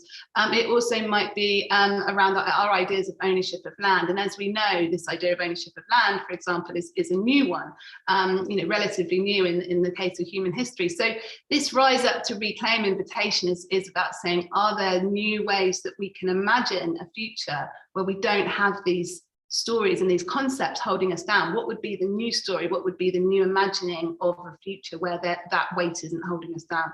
And the Rise Up to Reawaken is a similar invitation. It's this idea that we are awakening in this moment to new possibility. And what does that look like? What do we need to awaken to? Again, we've got all these kind of stories and cultural constructs that are perhaps holding us back from seeing the full picture of what's possible. And so the Rise Up to Reawaken is really about stepping out of our comfort zone and out of our known realms and stepping into new places, new communities, new ideas.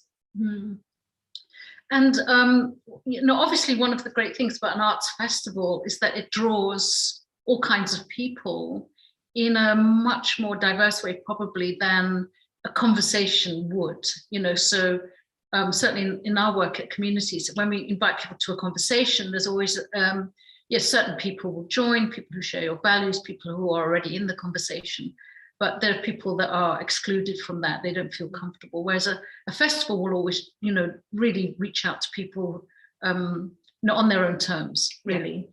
But one of the tragedies for the festival here is that you've decided to move on to something else. And as soon as this year's festival is over, you're about to embark on a whole new project. Do you just want to share that? Yeah. So the new project that I'm embarking on is actually in the community where I live. So it's a small village in Dorset.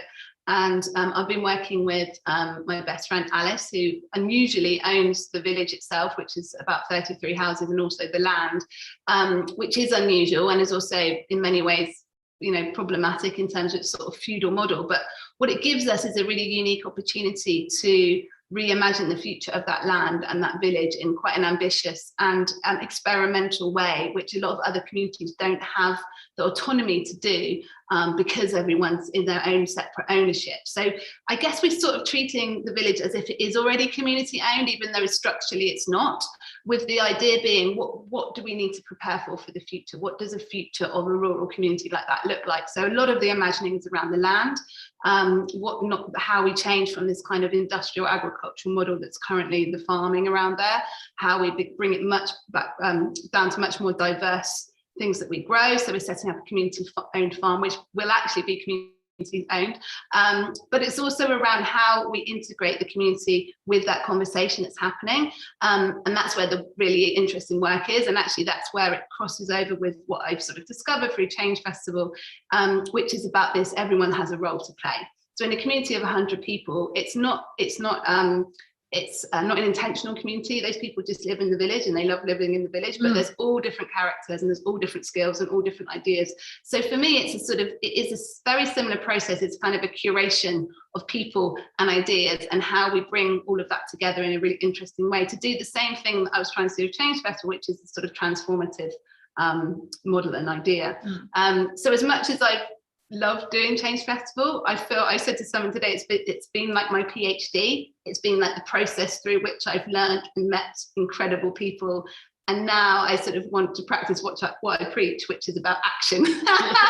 So I've kind of got all these amazing ideas, and now I'm like, okay, well, the way I can manifest that is on my doorstep in my community. And we're hoping through doing it there in the village that we will be trying out some things and learning from people that are already doing incredible things, and hopefully be a model for how to try and dare to do things differently, because we've got this unusual setup. We're able to do that. Yeah, that's amazing. Well, thanks very much for giving us your time. I know that you've got to get back to running your festival, but that just to think about that transition, you know, from really waking up, in a sense, as you said, waking up to something and then deciding to go ahead and do it. It's you know, I watch this space basically. I'll be writing about your can next year. Great, okay. Thank you. Thanks so much. Thank you, everyone. Thanks. Thanks. So that's me in my studio, and now I'd like to now we have the really big question that probably we're all thinking about, which is, you know, here we are in this program talking about our communities and what it is that we can do, and the sense of what is possible is felt. But when we maybe switch off the computer and then, you know, go back into the real world, and we're governed again by these old media systems, you know, that may be difficult to sustain. So I'm going to invite now Shelley Alcorn and Roberto Hinestrosa to talk to us about a whole, you know, really quite radical concept called the parallel polis. And I won't go into it myself. In fact, I'm just going to invite Shelley now to come on and tell us, in the first place, why do we need something more than the system that we have now? You know, if we're thinking that we could just improve this system, why do we need to be able to do more than that? Shelley, are you there? I am. Hello, and thank you, everyone. I realize that we're running into some time constraints here, so I will try to either talk fast or edit to ensure that Roberto has a moment at the end to present his idea. But you know, what I really want to communicate today is all of these ideas are fantastic until they hit what happens on the ground in terms of crisis and in terms of chaos, and the importance for us to be able to acknowledge both sides of the coin and practice with the methodologies we would prefer, so that we build up that muscle so that we can use it in times of duress and stress. That's what this is really about. You know, there is a fundamental tension between being limited beings on a finite planet and an infinite universe. And from the moment we really looked up from the fire to the stars, we began trying to define what our place was. We began to try and locate ourselves in a physical universe as conscious beings. And that kind of location requires mythology. It requires abstraction. It requires a mental model that you build underneath your beliefs. And your beliefs evolve because your beliefs are first what you're taught, and then they're what you experience that may run counter to what you've been taught. And then there's agency and creativity that comes even later through experience and teaching. And that's really the whole point of what we're talking about. And we have developed two very powerful myths inside of our human communities. And some of those myths have to do with capitalism being the ideal economic system. One could argue it's done plenty of good. One could argue it's brought us to the brink of extinction. If I weigh those in the balance, it makes me consider perhaps the fundamental roots of how we have exercised and developed the capitalistic systems that we work within. And then there's this myth of governance, of politics, of how we make decisions for and collectively work together as people. And the problem with all of this is the fact that myths have real world consequences. And the real world consequences of the idea of a nation state, perhaps, which is just a myth, it's something we've created, it's an abstraction. We had city states, we had tribes, we had regional states. We've done all sorts of things. Currently, we have a nation state idea. It came out of empire and came out of all sorts of awful things. But we have this idea that we can arbitrarily look on the ground and draw a line and say, that side of the river is your side of the river, and this side of the river is my side of the river. And if you attempt to cross it, terrible things will happen. And we've seen that play out in the United States during the Trump administration, when we were taking children away from their mothers, and we were putting people in cages, and we were doing things that absolutely we would all find horrific, but we did it in the name of an abstraction, which is that's your side of the river and this is my side of the river. Cosmologically, that doesn't work because there is no actual place, but it's our drive to locate ourselves in space that allows us to create that kind of division. And that's a terrible division. It is a fundamental disconnect between us as people and the earth herself, because we are attempting to locate ourselves as bodily beings inside of this arbitrary system. So maintaining the current system, climate change, capitalism, political systems, democracies, whatever political system it is that you're talking about, depends on stability. And the power structures and the oligarchs and the folks with the money know that, and they will do everything possible to maintain that stability for as long as possible, regardless of the outcome. We just have to come to grips with that those power structures that have an invested system in maintaining that power structure are telling themselves a story that they have the right to do this, that they've earned it, that they know better, that they're the ones who are successful. And that mythology is driving us to the edge.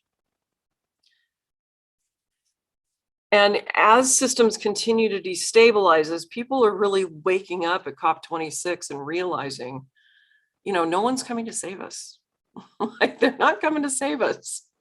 Fossil fuel companies aren't going to sit down and negotiate in good faith over global finance. That's insane. That's not going to happen. We've hoped that reason, and we've hoped that emotion, and we've hoped that empathy, and we've hoped that all of those things would overcome the myth of money. And they aren't. They're not overcoming the myth of money. And so as these systems destabilize, because climate change is not going to stop, that's physics. Physics, an irresistible force, is run up against what thinks it is an immovable object, and it's going to find out shortly that that is not the case. So we need a new mythology to look at and to think about as systems begin to collapse around us. This is hard work. This is not easy work. This is extremely hard because we have to overcome the tendency of ourselves to operate from a place of fear and to grab onto those solutions that are simplest, regardless of the consequences. This is what tyrants do. This is what authoritarians do. They offer a simple solution to a hyper-complex problem. And they do it by appealing to internal divisions that we've allowed ourselves to believe actually exist. And so it's no accident that there is a new kind of fascism on the rise globally. And I'd like to do a full program on this actually at some point, because I have a lot of material here. But looking at what we do, let's tell a new story, right? So let's tell a new story about what a parallel polis is. And what a parallel polis is it's not a structure, it's an idea. Because you need an idea. You don't need a structure. It's not a 5-point plan to develop a parallel polis. It's not how it works. What the concept of parallel polis does, which was developed by Václav Havel and Václav Benda and articulated in the 1970s in Czechoslovakia in the Charter 77 movement, was this idea that we're being governed in a totalitarian state, and we don't have the resources or the ability to challenge that state directly without setting up that binary, right? So let's try to move under that and around that by developing a parallel system that we can practice with in our living rooms. And that includes a couple of very important parts. It included education. It was the #1 goal. Publication, publishing was huge. Underground publishing, papers, white papers, articles, writing so that the message could be communicated to as many people as possible. And then using art and theater as well as a way to continue to tell stories with different narratives in living rooms if necessary. Now it's a subversive theory. It is subversive because it is underground and it's coming up and surfacing. So yes, they did run into opposition from the government that they were developing a parallel polis to. But the idea was that you can't kill an idea. And that's what we need. We need unkillable ideas. And alternatives to think differently about how we can interact. So when I look at the idea of parallel polis and why I'm so interested in it and why I'm studying it so much, is using simply the idea, the simple idea that it doesn't have to be this way. And that we can create something different, even in opposition. And a lot of these things that we're talking about are very nice, but they function in a world where you still have the right to assembly. You still have the right to free speech. You still have food in the fridge and access to water and all of those things that make these ideas very comfortable. The type of parallel polis and the type of governance that I'm talking about is the type of thing that comes in play when there are limited food resources and we decide how to distribute them. That's when politics becomes real. No longer a theory, no longer a book, no longer a presentation. It becomes real. What political structure do we put in place when we're out of water? And how do we treat each other when that happens?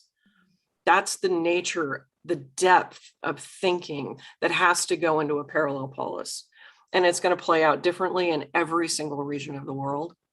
It's going to be different based on the resources you have, the climate change that affects your area, the governance system that surrounds you, the stability in your governance system and your political system, military intervention from different quarters. All of these things will come into effect. Your response to it has to be based in a theory that has given you the idea to imagine the alternative. And parallel polis does that by giving you that mechanism that you can grab onto. So I really would, I'm really cutting this short, and I want to thank Indra for inviting me on the program. And I don't want to, people are always accusing me of being negative.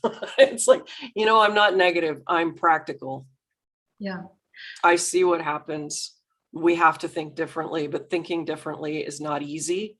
It's not a PowerPoint presentation, and it's not something that we simply do in our living rooms. It's what we do with ourselves in those moments where we decide what action we will take and whether that's the right action or not.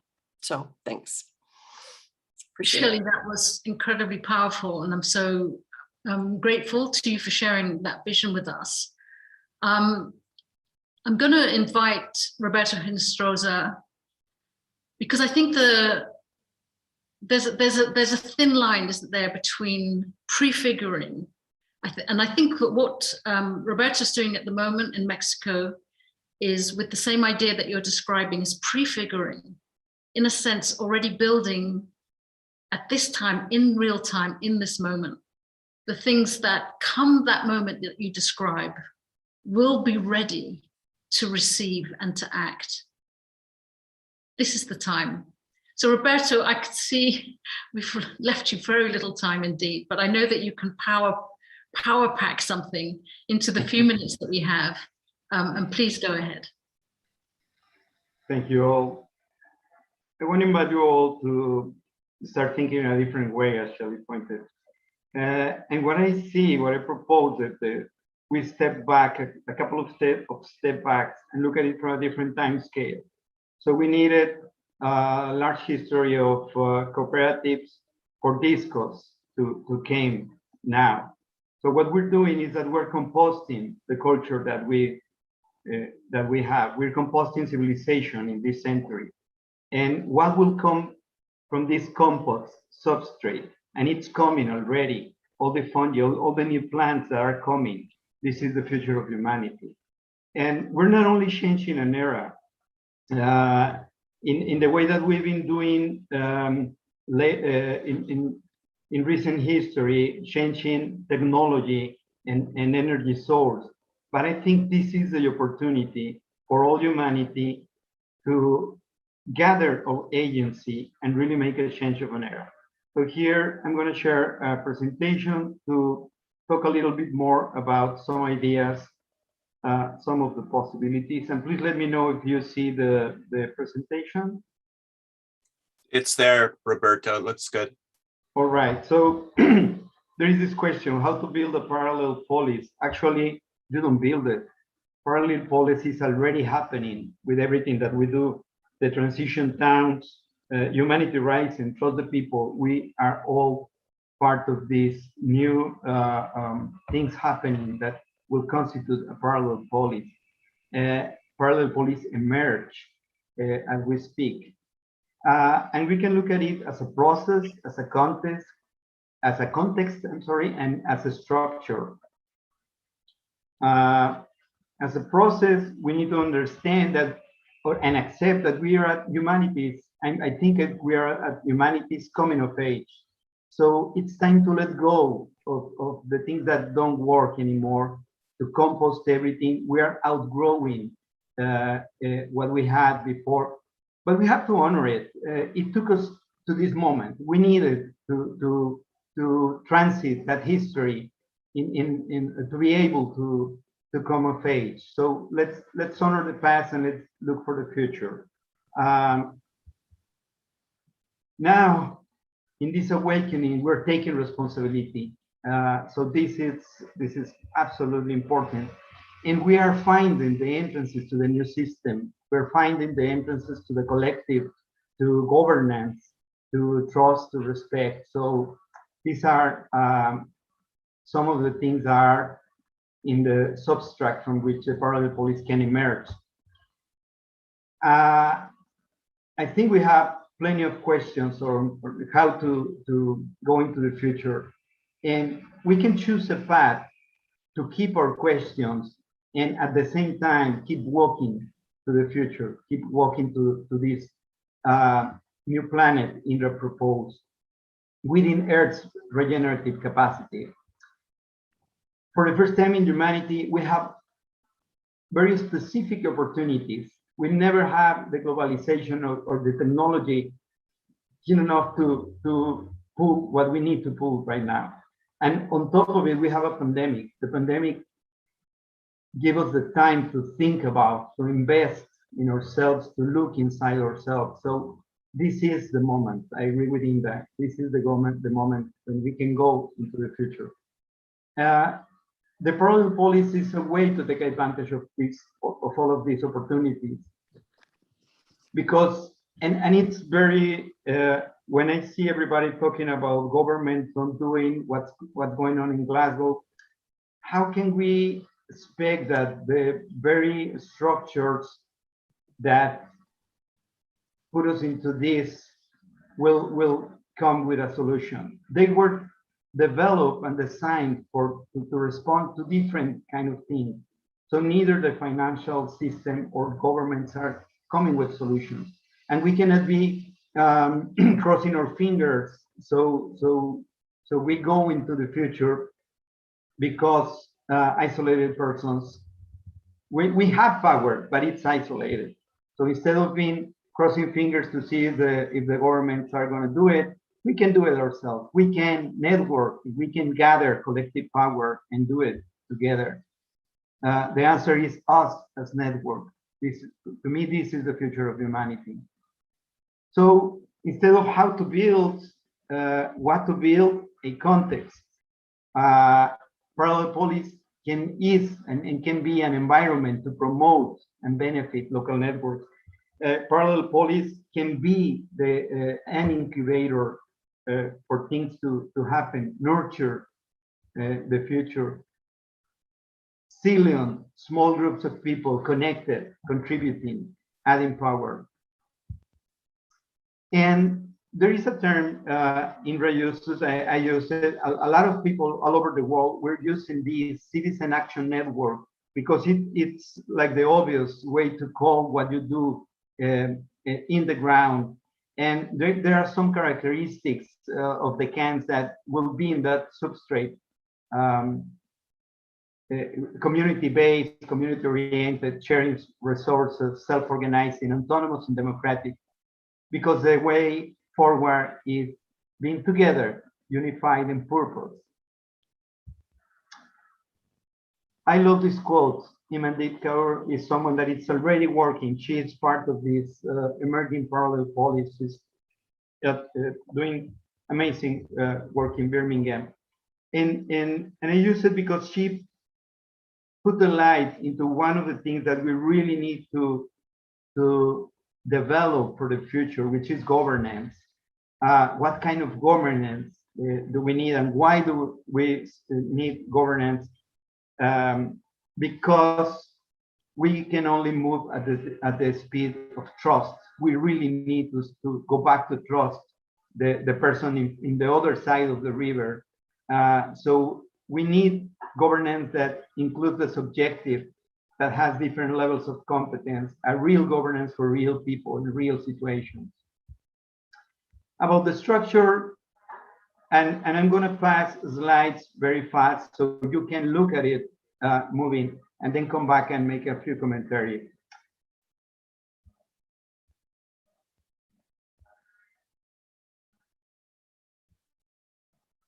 Okay, so that's a way, that's something that can happen if we start investing in the parallel police heart, a governance and a coordination software. We need to make this as Stacco was talking, federative or a federation and a world alliance. So we need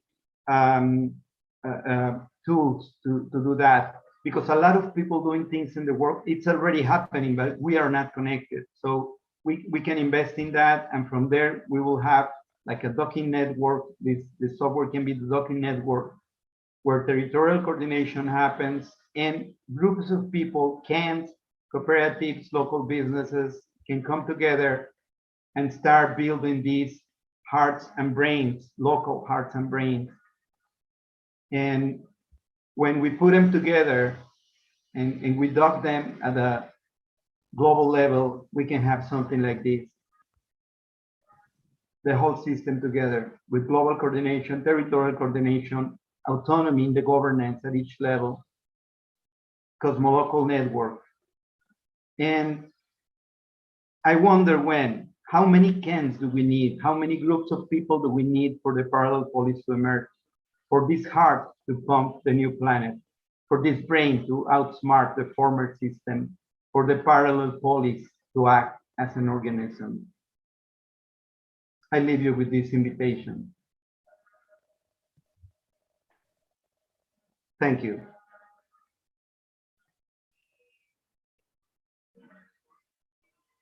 Wow, thank you so much. And I'm so glad that together with Shelley, Roberto, that you've finished on this very challenging, very evocative, still somehow very possible note. And it's a great way to bring the whole question of citizens' action to a close. It's the very antithesis of feeling that citizens have no power. Really, what you've managed to evoke together with Shelley, and with my great thanks to Anaya, to Stacco, and to Becky too, I sense that citizens' action ultimately, can challenge the current system. And of course, with 7.9 billion of us, we certainly should be able to do that. So thank you once again. And I think that brings us really to a close for this session. And I don't know if Jim's there and wants to come up again and to close the session, but our time is up, and thank you so much. We'll be available for repeated viewing on the Humanity Rising website. And until the next time, thank you everybody for taking part. Thank you. Thank you, Indra. Thank you all. That has been a very illuminating discussion today, starting from the streets of Glasgow and then to what's being done to help trees. We see the power of citizen action, but we also see the power of governments not to respond to citizen action.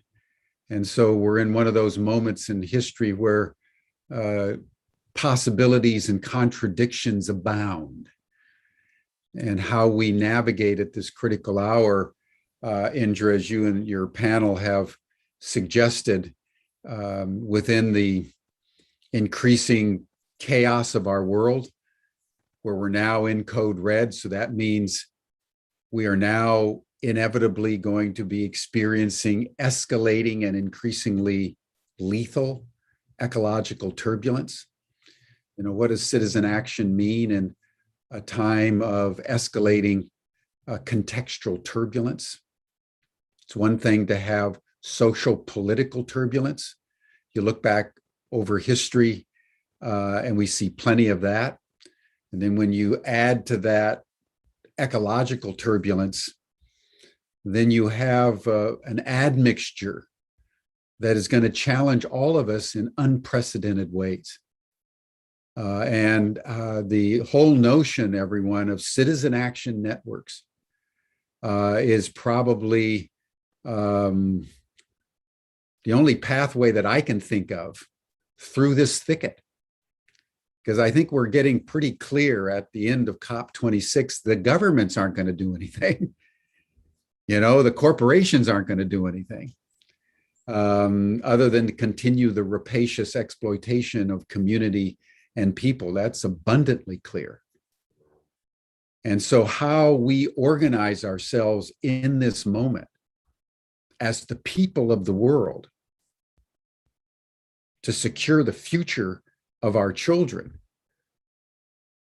and the abundance of the larger ecosystem could not be a more important idea, question, mystery, koan to contemplate, because as I think, Indra, you said at the beginning, here on the one hand, you have maybe a couple thousand people in government taking us off the cliff. And on the other side, we have nearly 8 billion people who basically care, but as Roberto said, basically are isolated. So the question that we've contemplated, everyone, today is really the $64,000 question, as we say in the United States, that if we could answer it effectively, robustly, could change the world. Because when you look back over history, it's when the people, whether it's the French Revolution or the Chinese Revolution or the Velvet Revolution in the Czech Republic, mass movements, the civil rights movement, the women's movement, when the people get together, even governments topple, because that's the strongest force in the world. So how we move from our isolation, which is so apparent, to unity, which is so possible, Absolutely, is what we've got to contemplate. And that's why, Humanity Rising and all our hundreds of partners and live streaming partners and so forth, why we've done these 12 days during the COP is around these questions of how citizens united, can never be defeated. And so that's the challenge of the hour. So Indra, I really want to thank you. And the panel, I really want to thank you for your willingness to approach this great question of our time. So thank you very, very much. And then tomorrow, everyone, we're going to go into the complexities of cities. Most of the human race now lives in cities. And Marilyn Hamilton, the founder of Integral Cities Meshworks, is going to talk to us with a very distinguished panel like today on how cities can be regeneration hubs for Gaia. So that'll be our theme tomorrow. And as usual, we'll hear from various people there in Glasgow and elsewhere who are engaging in direct action at this very critical time. You're all welcome to the after session chat. If you're inclined, the link is in the chat box. But thank you all for joining us on this 7th day of the Conference of Parties. And we'll see you all again tomorrow, same time, same station, to contemplate how cities can contribute to the redemption that we all so passionately seek. But Indra, thank you. Thank you so much. Thank you. Bye for now, everyone. Thank you. See you tomorrow.